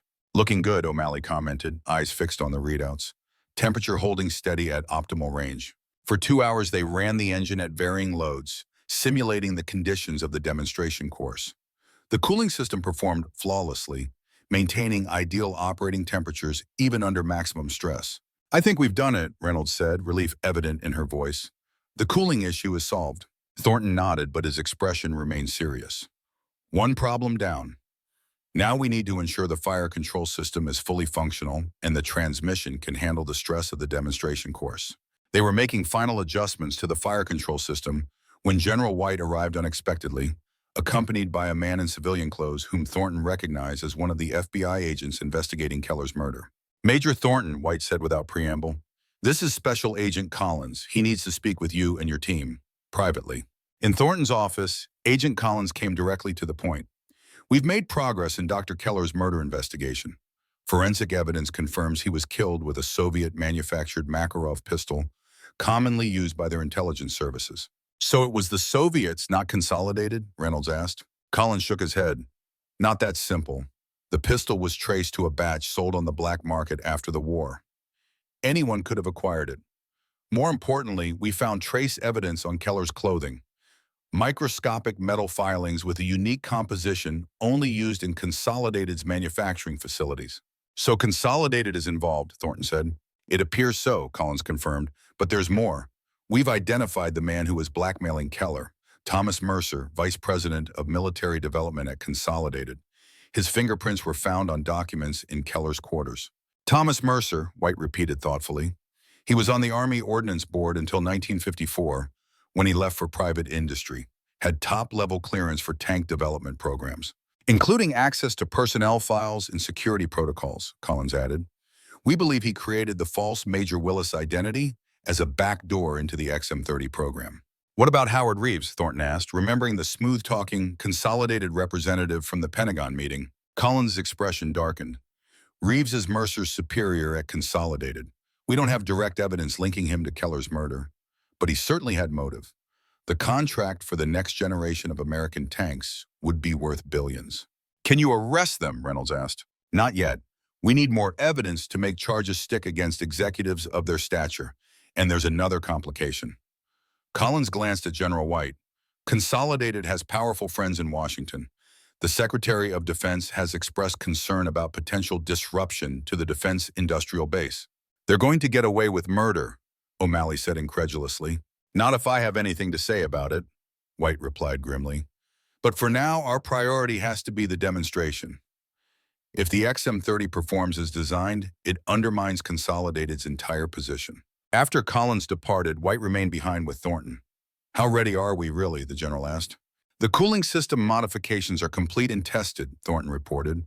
Fire control system is operational, but still needs final calibration. Transmission is solid. We found and removed all the sabotage devices we could locate. And the ammunition? Standard rounds as specified in the demonstration parameters. Armor-piercing sabo for the penetration tests. High explosive for the indirect fire demonstration. White nodded, then lowered his voice. I've authorized a security detail for you and your key team members. Plain clothes, but armed. If Consolidated was willing to kill Keller, they might not stop there. The thought was sobering. Thornton had faced death before, in combat, but this shadowy corporate conspiracy was a different kind of threat altogether. Thank you, sir. We'll be careful. See that you are, White said seriously. And Thornton, whatever happens at the demonstration, I want you to know that your work on this project has been exemplary. You've accomplished more in 3 months than most officers do in a career. The general's praise was unexpected and oddly final, as if White was preparing for the possibility of failure despite their best efforts. After White left, Thornton found himself staring at the framed photograph on his desk. He thought about the sabotage, about Keller's murder, about the corporate and political forces aligned against the XM30 project. For a moment, doubt crept in. Was it worth it? Worth the risk? Worth the time away from his family? Worth potentially making powerful enemies who had already demonstrated their ruthlessness? A knock at his door interrupted these dark thoughts. It was O'Malley, looking uncharacteristically serious. Got a minute, sir? Of course, Sergeant. What's on your mind? O'Malley closed the door behind him. I wanted to talk to you about the demonstration. There's something that's been bothering me. Go on. The sabotage devices we found. They were sophisticated, military grade, the kind of thing you'd see in specialized sabotage training. Thornton frowned. You think it's more than just corporate espionage, Soviet involvement?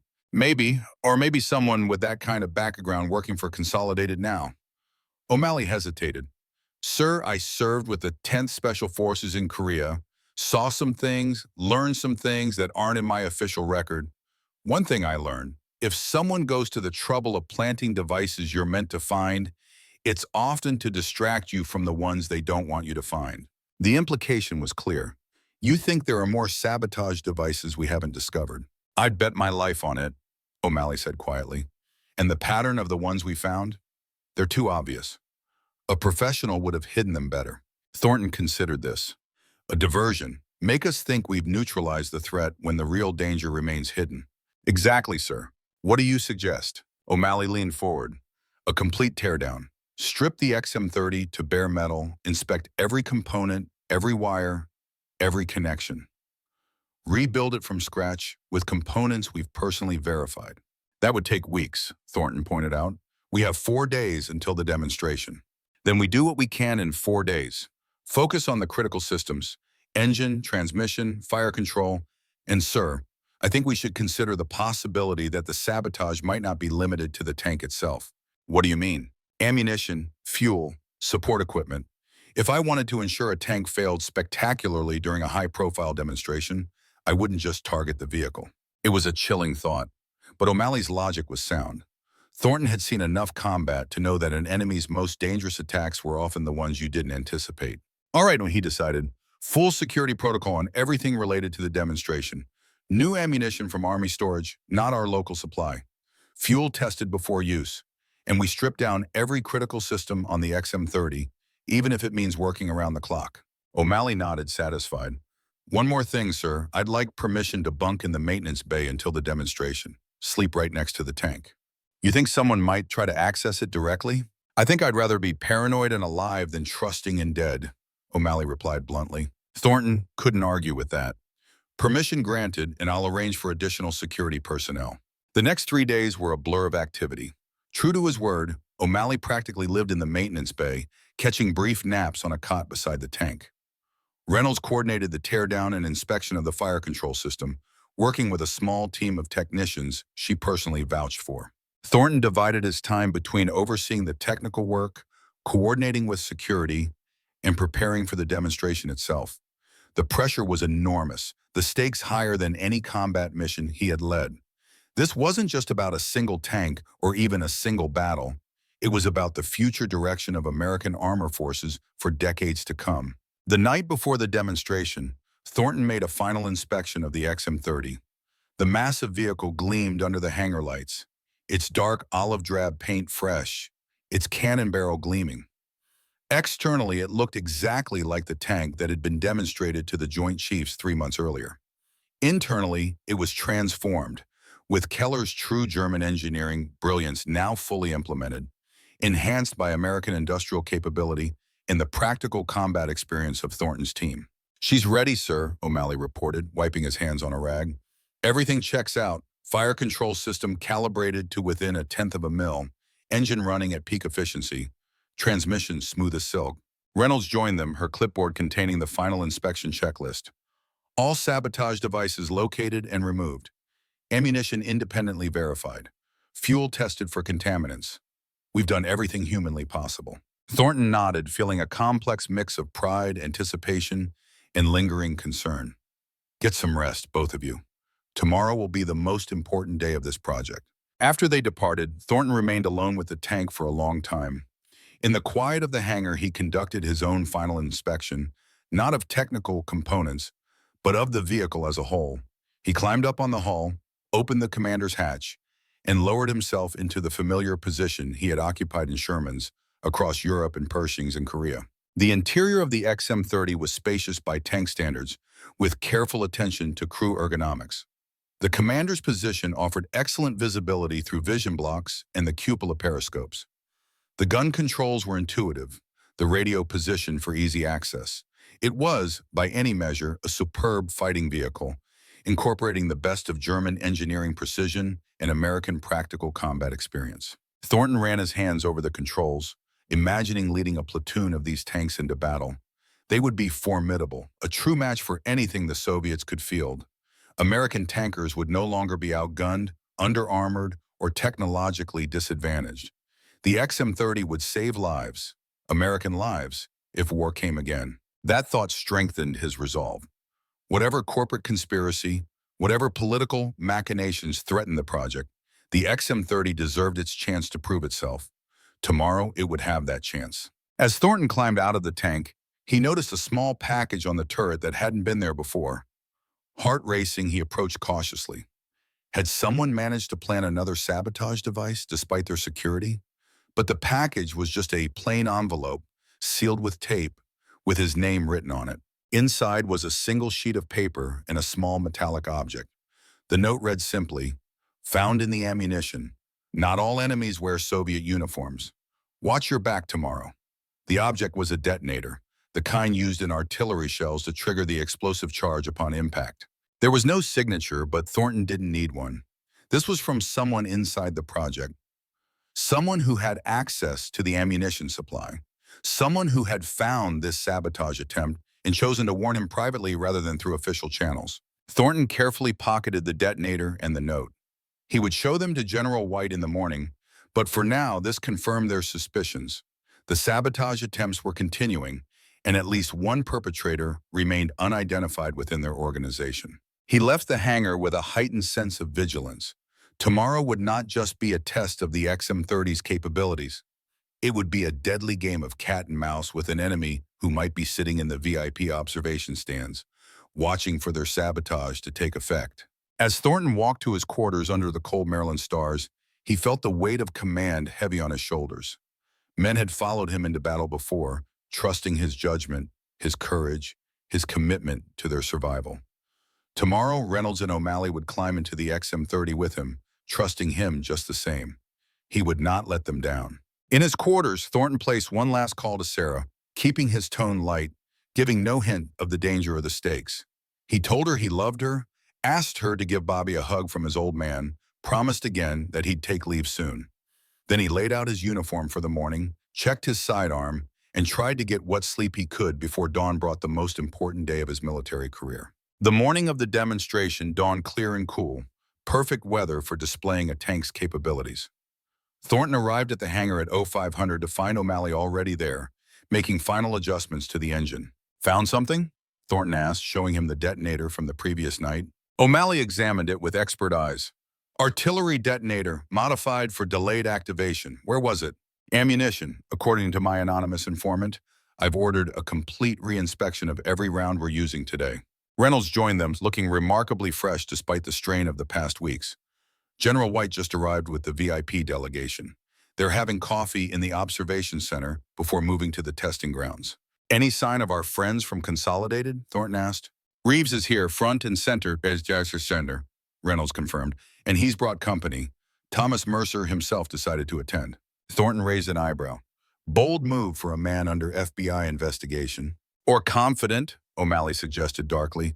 Men like that aren't used to facing consequences. By 0700, the XM-30 was positioned at the starting point of the demonstration course, its engine idling smoothly, systems fully operational. The VIP observation stand was filled with generals, congressmen, and defense officials. Thornton spotted LeMay's distinctive profile, along with the smooth corporate presence of Reeves and Mercer from Consolidated. General White sat front and center, his expression carefully neutral. Thornton gathered his team for a final briefing. You all know what's at stake today. Not just a tank program, but American lives in future conflicts. Whatever happens out there, I want you to know I'm proud to have served with you. O'Malley grinned. Save the eulogies for the Air Force's bomber program, sir. We're going to show them what a real combat vehicle can do. Reynolds nodded agreement. The XM-30 is ready, sir. Let's prove what it can do. At precisely 0800, Thornton climbed into the commander's position of the XM-30. Reynolds took the gunner's seat, while O'Malley settled into the driver's compartment. The loader's position was occupied by a trusted sergeant from Thornton's old unit, handpicked for his reliability. All stations report, Thornton ordered, the familiar routine of tank operations settling his nerves. Driver ready? O'Malley confirmed. Gunner ready, Reynolds added. Loader ready, came the fourth voice. XM-30 to control. Ready to begin demonstration, Thornton transmitted. Control to XM-30, you are cleared to proceed, came the response. Begin with the mobility course. O'Malley engaged the transmission, and the massive tank moved forward with surprising grace, its improved suspension smoothing out the rough terrain. The first obstacle was a steep incline, designed to test the power-to-weight ratio and the traction of the track system. The XM-30 climbed it without hesitation, its powerful engine barely straining. Next came a water obstacle, a pond 5 feet deep that would challenge the tank's waterproofing and fording capability. O'Malley guided the vehicle in smoothly, the water rising halfway up the hull before they emerged on the other side, systems intact. Through his vision blocks, Thornton could see the VIP observers leaning forward, clearly impressed by the tank's performance. Even LeMay seemed to be paying close attention now. The mobility demonstration continued with a series of increasingly difficult obstacles. Trenches, walls, mud pits, and restricted passageways that tested the tank's maneuverability. Through it all, the XM-30 performed flawlessly, its systems operating exactly as designed. The cooling modifications maintained optimal temperatures despite the strain, and the transmission handled each challenge without faltering. Control to XM-30, mobility demonstration complete. Proceed to firing range for gunnery demonstration.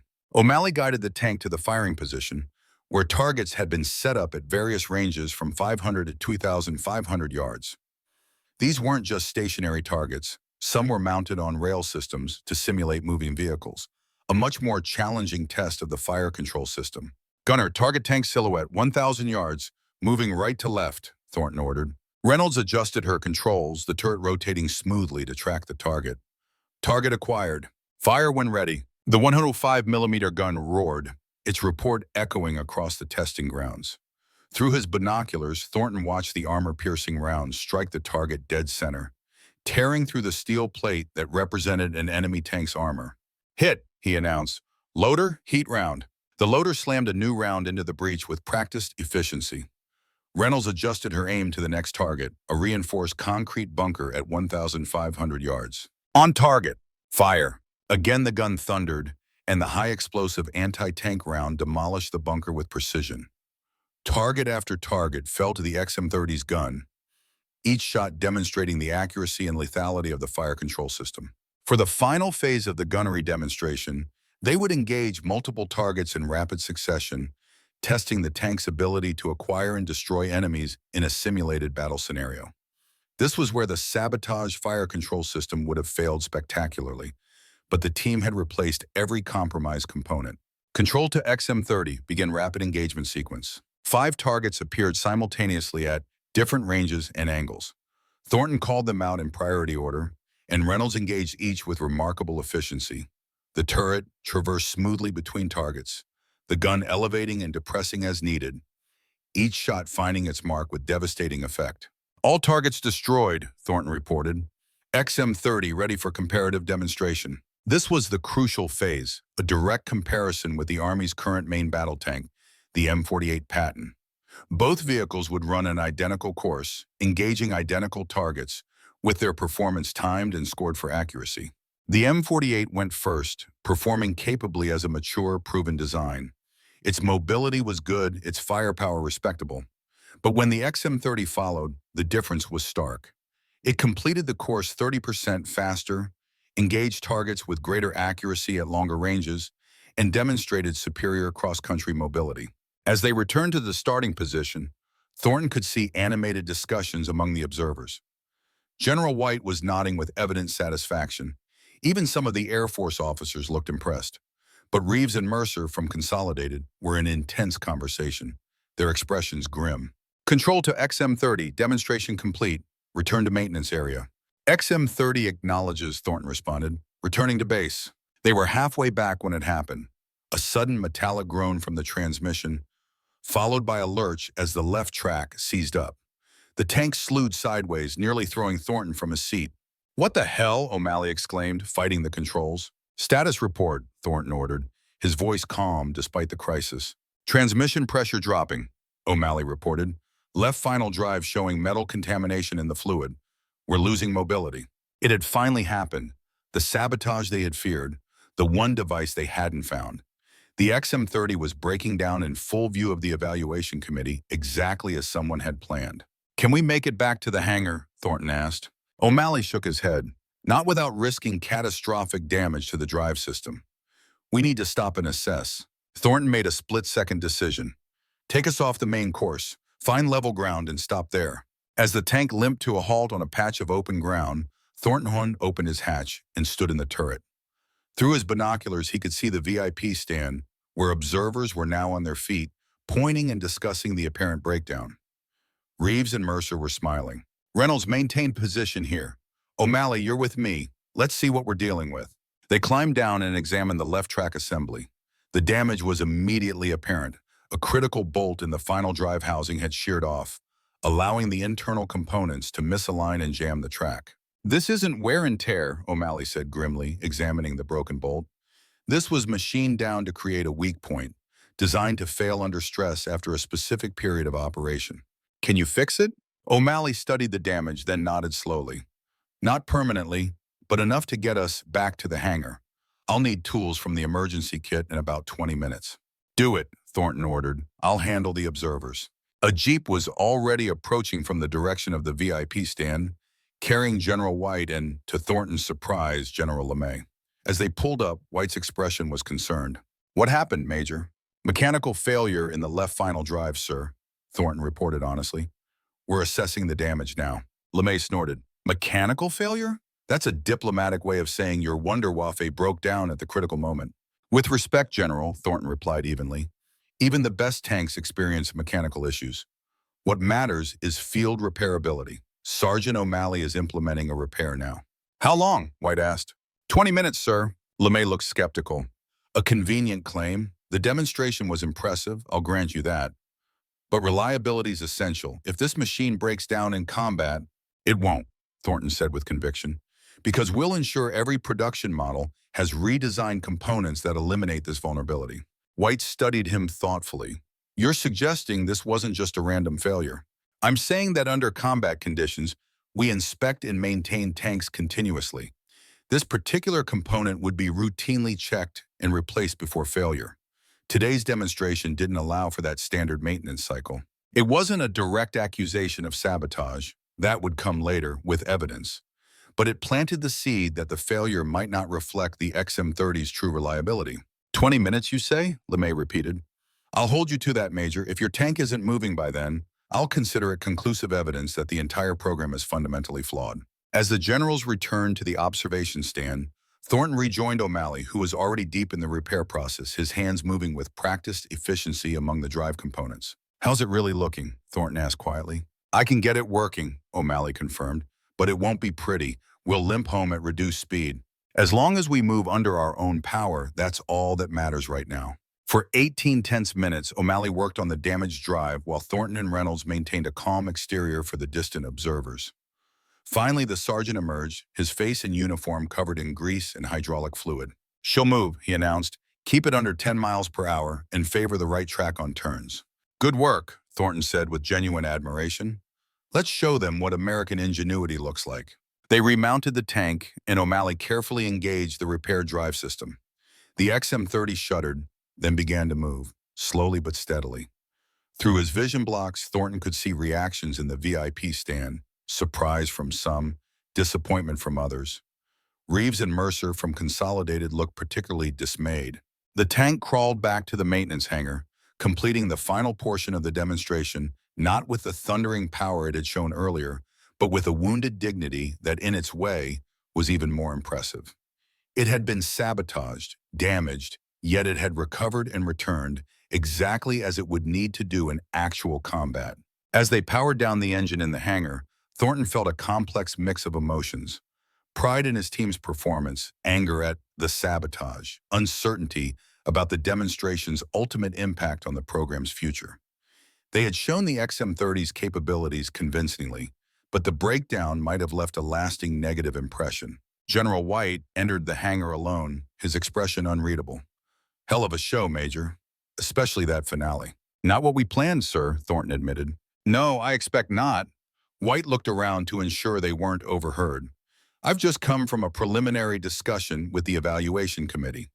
The consensus is that the XM-30 demonstrated superior performance in mobility and firepower. The mechanical issue is being considered in context." "And what context is that, sir?" White smiled slightly.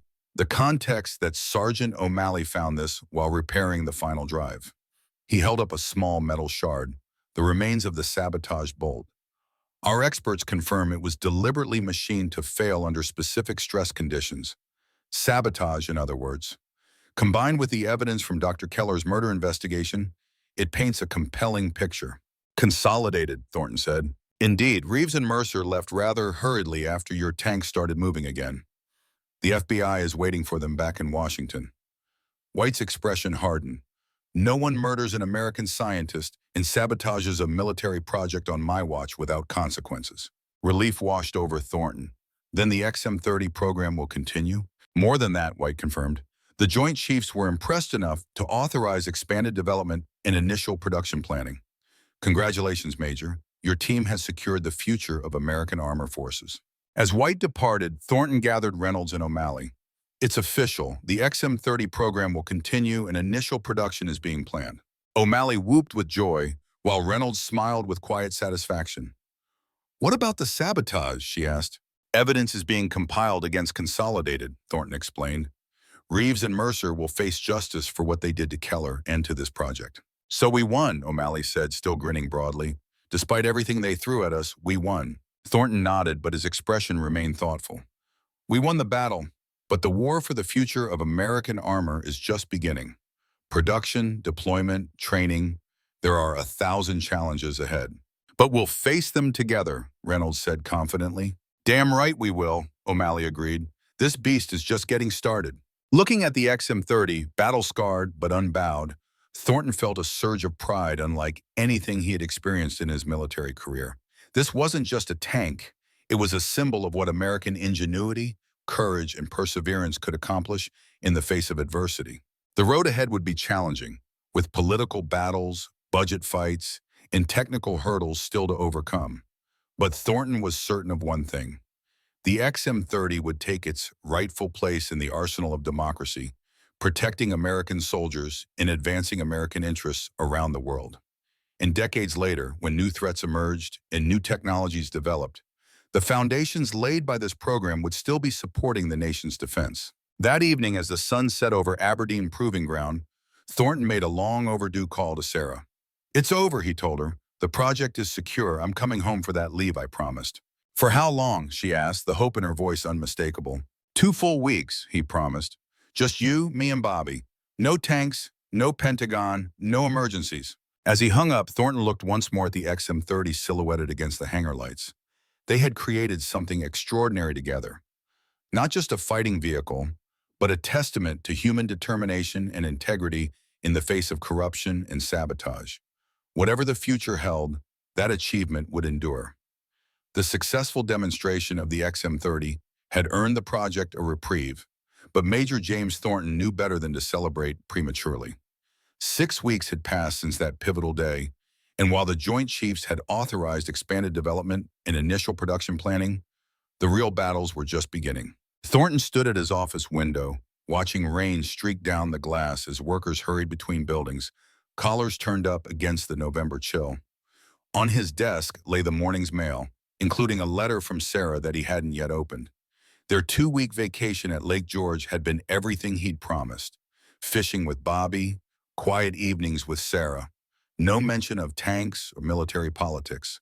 But that respite had ended 3 weeks ago, and since then, he'd been back in the all-consuming world of the XM-30. A knock at his door interrupted his thoughts. Lieutenant Reynolds entered, her expression serious. "The production planning committee is assembled, sir. They're waiting in conference room B." Thornton nodded, gathering his notes. "How does it look?" "Challenging," Reynolds admitted. "The Budget Bureau representatives are pushing back on the cost estimates. And Consolidated still has allies despite everything." "But not Reeves and Mercer," Thornton noted grimly. The FBI investigation had moved swiftly after the demonstration. With evidence from Keller's murder and the sabotage components, both executives had been arrested on charges of industrial espionage and conspiracy to commit murder. The scandal had rocked the defense industry, but Consolidated was a massive corporation with deep political connections. It had quickly distanced itself from its rogue executives and continued lobbying for its own tank program. The conference room fell silent as Thornton entered. Around the oak table sat 15 men representing various stakeholders in the XM-30 program: Army Ordnance, the Budget Bureau, Defense Production Board, and several key contractors. At the head of the table, General White nodded in greeting. "Gentlemen, Major Thorne will present our production readiness assessment and timeline," White announced. For the next 30 minutes, Thornton laid out the plan for transitioning the XM-30 from prototype to production. He discussed manufacturing challenges, tooling requirements, supply chain considerations, and cost projections. The presentation was meticulously prepared, but Thornton could see skepticism in several faces. "That's a total program cost of $800 million over 5 years, he concluded, for a production run of 2,000 vehicles. $800 million is twice the original estimate, noted Harold Wilson from the Budget Bureau, his tone accusatory. "The original estimate was fundamentally flawed," Thornton replied evenly. "It was based on incomplete information about the vehicle's actual requirements. Information that was deliberately manipulated by Dr. Keller under duress," General White added pointedly. "The new estimates reflect the true cost of producing a world-class heavy tank." "Even so," Wilson persisted, "Congress will balk at this figure, especially with the Air Force arguing that their strategic bomber program offers better value for national defense dollars." "The Air Force can argue whatever they want," White said dismissively. "The Joint Chiefs have already authorized this program based on proven battlefield requirements. Unless the Soviets start dropping bombers instead of building tanks, we need the XM-30. The debate continued for another hour, focusing on potential cost reductions and production efficiencies. By the end, Thornton had secured tentative agreement on a modified plan with a 10% smaller production run, but no major compromises on the tank's capabilities. As the meeting dispersed, General White motioned for Thornton to remain behind. "You handled that well," White said when they were alone. "But Wilson is right about one thing. The budget fight will be brutal. The Air Force has powerful allies in Congress, and they're still pushing the narrative that conventional armor is obsolete in the nuclear age." "What's our strategy, sir?" White sighed. "Politics, unfortunately. I've been called to testify before the Armed Services Committee next month. I want you there with me. Your first-hand experience with the XM-30 carries weight." "Of course, sir." White studied him thoughtfully. "There's something else. The Chief of Staff is establishing a special project office for the XM-30 program. It needs a director with both technical expertise and combat experience, someone who can navigate the military bureaucracy and stand up to political pressure." "Sounds like a full colonel's position at minimum," Thornton observed. "It is." White smiled slightly. "Congratulations, Colonel Thornton. The promotion board approved it this morning. You'll receive your Eagles at a ceremony next week." Thornton was momentarily stunned. Sir, I'm honored, but it's a significant jump from major. And well-deserved. You've accomplished more with this program in 6 months than most officers do with an entire career. The Army needs you in this position, Thornton. The XM-30 needs you. As Thornton left the conference room, the implications of this new role settled on him. Directorship of the project office meant a longer commitment, likely years, not months. It meant more time away from Sarah and Bobby, but it also meant the chance to see the XM-30 through to completion, to ensure that American tankers would have the best possible vehicle when they faced Soviet armor. He returned to his office to find Reynolds and O'Malley waiting, curious about the outcome of the meeting. He briefed them on the production plan, then shared the news of his promotion. "Colonel," O'Malley grinned broadly, "that calls for a celebration, sir." "And the project office directorship," Reynolds added, impressed. "That's a significant vote of confidence." "It also means we'll be working together a while longer," Thornton said. "I'll need you both on my staff at the new office." "You couldn't get rid of us if you tried, sir," O'Malley assured him. "This beast still has teething problems that only Reynolds and I understand." Later that evening, Thornton called Sarah with the news. Her response was mixed. Pride in his achievement, tempered with resignation about what it meant for their family life. "Another year in Maryland?" she asked, her voice carefully neutral. "At least," Thornton admitted. "Probably 2. But this project office will be more stable. Regular hours, fewer crises. I can come home most weekends." "James, Bobby's growing up so fast. He's talking about college now, engineering programs. He needs his father around." "I know," Thornton said quietly. "But this tank, it's important, Sarah. Not just for my career, for the country, for the men who'll crew it someday." "I understand that," she replied, and he could hear the effort it took to keep disappointment from her voice. "We'll make it work. We always do." After hanging up, Thornton sat in his darkened office for a long time. The conversation had stirred the familiar conflict between duty to country and responsibility to family. It was the dilemma every career military officer faced, but knowing that didn't make it any easier. His thoughts were interrupted by a knock at the door. Reynolds stood there, a concerned expression on her face. "Everything all right, sir?" The light was off, but I saw movement. "Just thinking, Lieutenant." He gestured for her to enter. "Family matters." Reynolds nodded, understanding. "The project office means a longer commitment." "Yes, my son will be in college before this is over." "For what it's worth, sir, what we're doing here matters. The XM-30 will save lives, American lives, in the next conflict." "I know," Thornton agreed. "That's why I'm staying. But there's always a cost." Reynolds hesitated, then spoke quietly. "My father was a tank commander in North Africa and Italy. Sherman tanks like you drove in Europe. His unit had the highest survival rate in the regiment because he insisted on adding extra armor plates, modifying the ammunition storage, implementing stricter maintenance standards. His men called him obsessive, but 23 of them came home because of it." She paused, her expression solemn.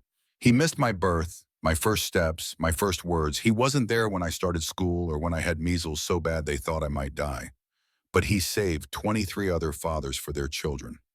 Sometimes I resented that as a girl, but now I understand." Thornton was touched by the personal revelation from the normally reserved engineer. "Thank you, Lieutenant. That helps." "The XM-30 will be worth it," she said with quiet conviction. "Every missed baseball game, every school play, every anniversary. When the next war comes, and it will come, American tank crews will survive engagements that would have killed them in any other vehicle." 2 days later, Thornton was working late in his office when O'Malley burst in without knocking, his expression urgent. "Sir, you need to see this." He placed a newspaper on the desk, folded open to a small article on page 3. The headline read, "Defense Executive Found Dead in Apparent Suicide." The article described how Thomas Mercer, former vice president at Consolidated Defense Industries and recently indicted on espionage charges, had been found dead in his home. The cause was reported as a self-inflicted gunshot wound. "Suicide, my ass," O'Malley said bluntly. The man was about to stand trial. He had leverage, knowledge about who else was involved. Thornton frowned. "You think he was silenced?" "Don't you? This stinks, sir. First Keller, now Mercer. Someone's cleaning house." "What about Reeves?" "Maximum security detention awaiting trial. Even Consolidated's friends can't reach him there." But Mercer was out on bail, vulnerable. Thornton studied the article again. "We should inform General White and the FBI." "Already called Agent Collins," O'Malley confirmed. "He's on his way to Mercer's place now. said he'd call when he knows more. The call came shortly after midnight. Thornton was still in his office, reviewing production specifications with Reynolds, when the secure line rang. Thornton. Colonel, it's Collins. The FBI agent sounded tired. You heard about Mercer? Yes, O'Malley thinks it wasn't suicide. Smart sergeant you have got there. Medical examiner says the angle of the gunshot is inconsistent with self-infliction, and there's no powder residue on Mercer's hand. This was a professional hit, disguised as a suicide. Any leads? Nothing concrete, but I've been digging into Consolidated's international connections. They have a joint research agreement with a Swiss firm that turns out to be a front for Soviet military intelligence. We think Mercer was feeding tank technology both ways, to the Soviets and back to Consolidated. Thornton considered the implications. So either the Soviets silenced him to protect their operation, or Consolidated did it to prevent him from revealing the extent of their collusion with the enemy. Either way, it means the XM-30 is even more important than we thought, Collins said grimly. If Soviet military intelligence is this interested in American tank technology, it confirms they're preparing for conventional warfare, not just nuclear deterrence. Keep me informed, Thornton requested, especially of any threats to the project or personnel. After hanging up, he briefed Reynolds on the conversation. Her reaction surprised him. I've been analyzing the sabotage devices we found in the XM-30, she said thoughtfully. Some aspects of the design methodology looked familiar. I couldn't place it until now, but they resemble Soviet techniques I studied in a classified briefing last year. Special Technical Division 7. They're equivalent of our advanced weapons research. You think the Soviets were directly involved in sabotaging our prototype? Not necessarily directly, Reynolds clarified, but the knowledge transfer went both ways. Consolidated got German tank technology from us, modified it for their designs, and shared it with their Soviet partners. In return, the Soviets provided sabotage techniques that Consolidated used against the XM-30. Thornton felt cold anger building. American corporations had engaged in industrial espionage before, but active collusion with Soviet intelligence was treason. We need to document everything, he decided. Every piece of evidence, every connection between Consolidated and Soviet intelligence. This goes beyond our tank program now. The next morning, he briefed General White on the developments. The general's reaction was as forceful as Thornton had expected. Goddamn traitors, White growled. Selling out American security for profit. The FBI is building a case, Thornton said, but we need to consider the implications for the XM-30 program. If Consolidated and the Soviets were working together, it means our tank design may already be compromised. White frowned. You think they've passed the technical data to Moscow? We have to assume so, sir, which means we need to reassess certain aspects of the design. Not start over, but implement countermeasures against specific vulnerabilities the Soviets might exploit. What do you recommend? A classified design review focusing on critical systems, fire control, armor composition, ammunition storage, engine performance parameters. We identify potential exploitation points and modify them just enough to render any stolen data obsolete. White nodded approval. Make it happen. Full security protocols. Need-to-know basis only. Over the next month, Thornton led a small team of engineers and security specialists in what they called Operation Counterstroke. They systematically modified key aspects of the XM-30 design. Not enough to require major retooling, but sufficient to invalidate any intelligence the Soviets might have acquired. Reynolds proved invaluable in this effort, her engineering brilliance matched by a surprising knowledge of Soviet technical capabilities. O'Malley contributed practical insights on maintenance and reliability that helped ensure the modifications wouldn't compromise field performance. During this intense period, Thornton managed only one brief weekend visit home. Sarah was understanding but subdued. Bobby, now focused on college applications, spent most of the time asking about engineering programs and showing his father advanced calculus problems he was working on. There was distance there, Thornton realized painfully, the inevitable price of his frequent absences. On his return to Aberdeen, he threw himself even more completely into the work. The XM-30 project office was now established, with a dedicated building and expanded staff. Production planning was advancing, with major contractors selected and initial tooling underway. The congressional budget battle loomed, but White was marshaling political support. Then came the day that would change everything. Thornton was reviewing armor specifications with Reynolds when O'Malley burst into the office, face flushed with excitement. Sir, White House is on the secure line. The president wants to speak with you directly. Thornton exchanged a startled glance with Reynolds, then hurried to the secure communications room. The voice on the other end was unmistakable. President Eisenhower himself, the man Thornton had first met as General Eisenhower at the project's inception. Colonel Thornton, I've been following your XM30 program with interest. Eisenhower began without preamble. General White speaks highly of your work. Thank you, Mr. President. It's an honor. The honor may be more significant than you realize, Eisenhower continued. I've just received a highly classified intelligence report.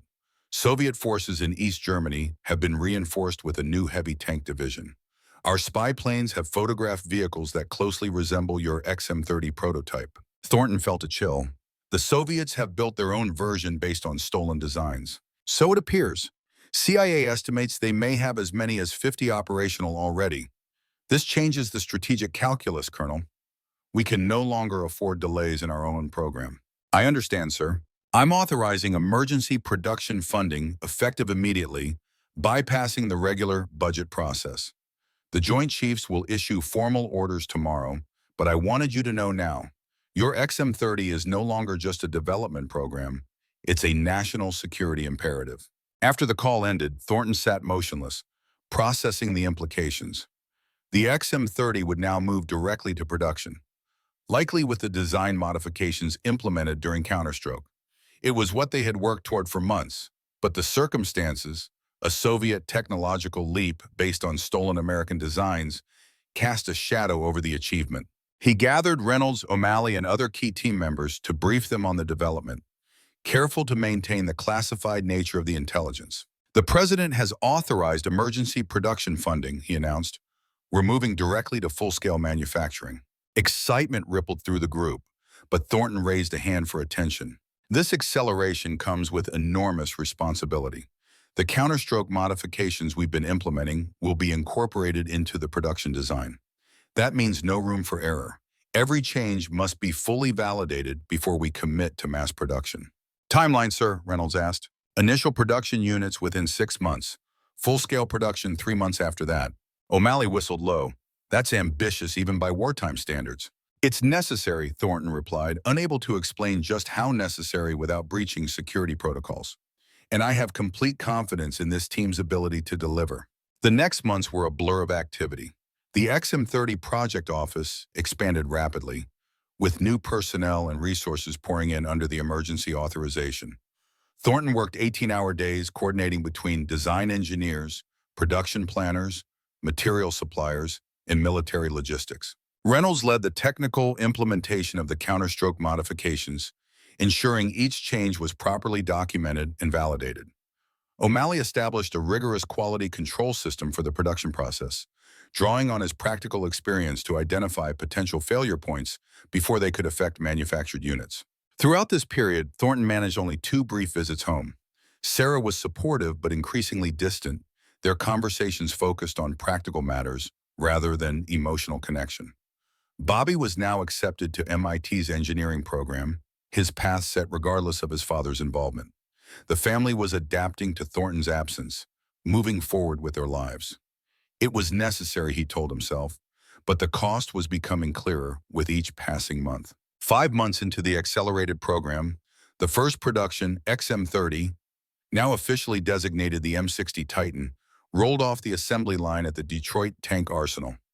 Thornton was present for the ceremony, watching with pride as the massive vehicle moved under its own power, every system functioning as designed. General White, now Army Chief of Staff, addressed the assembled workers and officials. Today marks a historic milestone in American military preparedness. The M60 Titan represents the finest integration of German engineering precision and American industrial capability, enhanced by the combat experience of our tank forces. It is a weapon system that will ensure battlefield superiority for decades to come. What went unsaid, known only to those with the highest security clearances, was that the M60 Titan incorporated critical modifications that rendered it superior to the Soviet copy. The counterstroke changes had been successful, creating a tank that outperformed its counterpart in every significant metric. After the ceremony, White took Thornton aside. The president is pleased, Colonel. The 1st Battalion of Titans will deploy to West Germany within 3 months. Intelligence suggests the Soviets are already concerned about our rapid response to their new tanks. What about the consolidated connection, Thornton asked quietly. Any progress on that investigation? White's expression darkened. Reeves was convicted of industrial espionage last week. 20 years, though he'll likely serve less. But the Soviet connection remains difficult to prove in court. The FBI has compiled evidence, but much of it is too classified to use in legal proceedings. And the corporation itself? Fined heavily, barred from certain defense contracts. But corporations endure, Thornton. They outlast scandals, change names, merge with other entities. The real victory is that the XM-30, the Titan, is ours, not theirs. American tankers will have the best possible vehicle, despite everything Consolidated did to prevent it. 2 weeks later, Thornton received unexpected news. He was being reassigned to Europe as the military liaison for the M60 Titan deployment. It meant leaving the project office just as full production was ramping up, but it also meant seeing the tank in its intended environment, facing Soviet forces across the German border. It's a critical role, General White explained. We need someone who understands the Titan's capabilities, someone who can work with NATO allies to integrate it into combined operations. I understand, sir, Thornton replied, though part of him regretted leaving the project at this stage. When do I depart? 2 weeks, and Colonel... White hesitated uncharacteristically. I've authorized a special arrangement. This deployment comes with family housing in Heidelberg. Your wife and son can accompany you. Thornton was momentarily speechless. Family deployments to Europe were possible but rarely expedited so quickly. Thank you, sir, he said finally. That's unexpected. White's expression softened slightly. You've sacrificed enough for this project, Thornton. The tank is in production. The crisis is averted. It's time you had some semblance of family life again. That evening, Thornton called Sarah with the news. Her response was guarded at first, then increasingly enthusiastic as she considered the possibilities. Heidelberg, it's supposed to be beautiful, she said, warming to the idea. Bobby could defer MIT for a year, experience Europe before college. We could travel on your leaves, Paris, Rome, London. It would mean being together, Thornton said simply. All of us, for the first time in years. When do we leave? 2 weeks. I know it's not much time. It's enough, Sarah assured him, and he could hear the smile in her voice. We'll be ready. Before his departure, Thornton met with Reynolds and O'Malley one last time. Both had been offered positions with the production oversight team, ensuring the M60 Titan maintained its design integrity throughout manufacturing. I couldn't have asked for better colleagues, Thornton told them sincerely. What you've accomplished with this project will change the course of American armor development for decades. It was a privilege, sir, Reynolds replied, even with the complications. You mean the corporate espionage, Soviet infiltration, and sabotage? O'Malley grinned. Just added some spice to the engineering challenge. I have a feeling our paths will cross again, Thornton said. The Titan program will evolve, and your expertise will remain valuable. Just keep those Soviet tankers on their side of the border, Colonel, O'Malley said, his tone turning serious. All this work was for nothing if the tanks never protect our troops in the field. That's exactly what I intend to ensure, Thornton promised. The flight to Germany was long but uneventful. Sarah and Bobby both excited about the adventure ahead. As their military transport descended toward Rhine-Main Air Base, Thornton gazed out at the patchwork landscape of West Germany. Somewhere beyond those peaceful fields and forests lay the Iron Curtain, and beyond that, Soviet tank divisions equipped with vehicles based on stolen American designs. But they would face American tanks designed to defeat them, tanks that existed because a small, dedicated team had refused to let corporate greed and foreign espionage derail a vital defense program. The M60 Titan would serve as a deterrent, its very presence along the border making Soviet planners think twice about aggression. Their quarters in Heidelberg exceeded expectations, a comfortable 3-bedroom house on the base with a view of the Neckar River. Bobby quickly connected with other American teenagers, while Sarah discovered a community of officers' wives who welcomed her warmly. Thornton's duties kept him busy, but allowed for regular family time. The M60 Titan deployment was proceeding smoothly, with the 1st Battalion now operational and conducting exercises with West German Leopard tanks. NATO commanders were impressed with the Titan's capabilities, particularly its superior firepower and cross-country mobility compared to existing vehicles. 3 months into the deployment, Thornton received a classified briefing from NATO intelligence. Soviet tank formations facing them had been pulled back for technical modifications, a tacit admission that their copied design was proving inferior to the American original. The counterstroke changes had worked exactly as intended.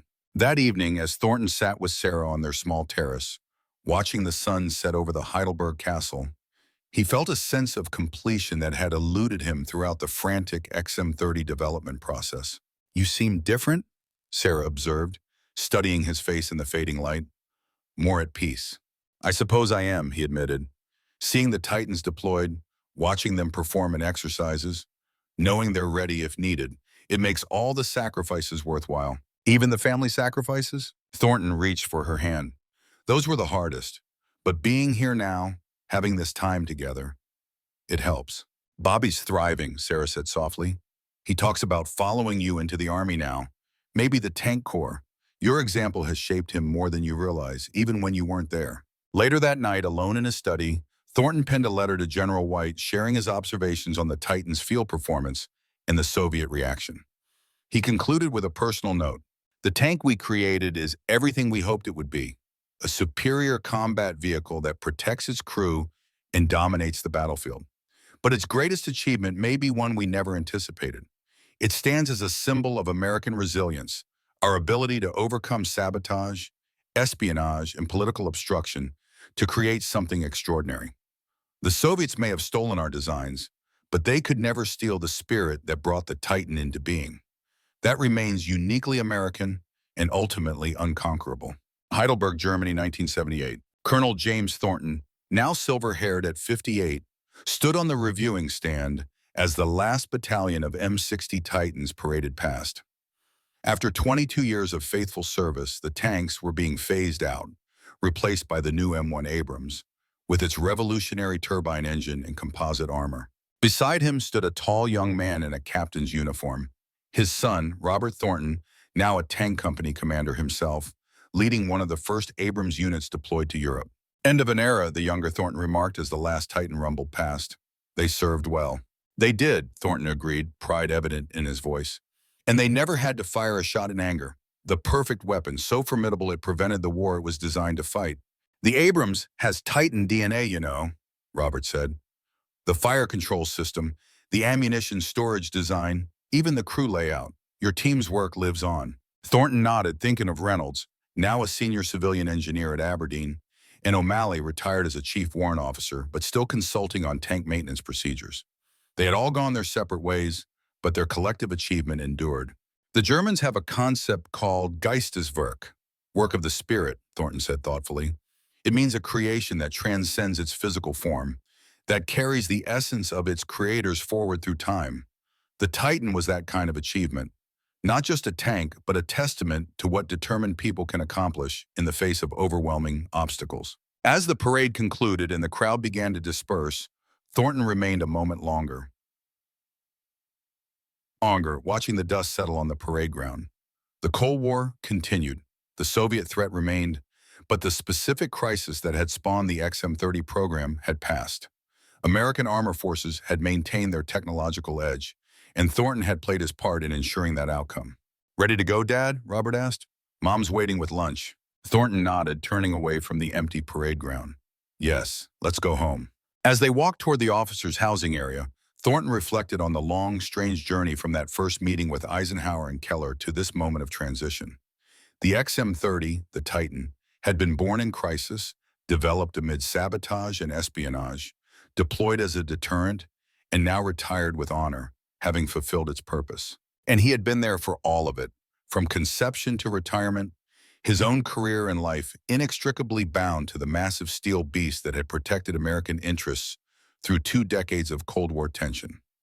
There were other achievements in his military record, other commands and responsibilities, but none would ever match the significance of the forgotten juggernaut that had never been forgotten at all, but rather had become a legend in American armor history. It was enough, he decided. More than enough for one career, one lifetime. The torch was passed now to his son's generation, to the Abrams and whatever might follow it. The world would change, threats would evolve, but the fundamental need for men and women of integrity to stand against corruption and betrayal would remain constant. That was the real legacy of the XM-30 program. Not just a superior tank, but a reminder that even in the shadowy world of Cold War weapons development, courage and perseverance could triumph over greed and treachery. It was a lesson worth learning, worth teaching, worth remembering. As they approached their quarters, Thornton saw Sarah waiting on the porch, still beautiful at 55, her face lighting up at the sight of her husband and son together.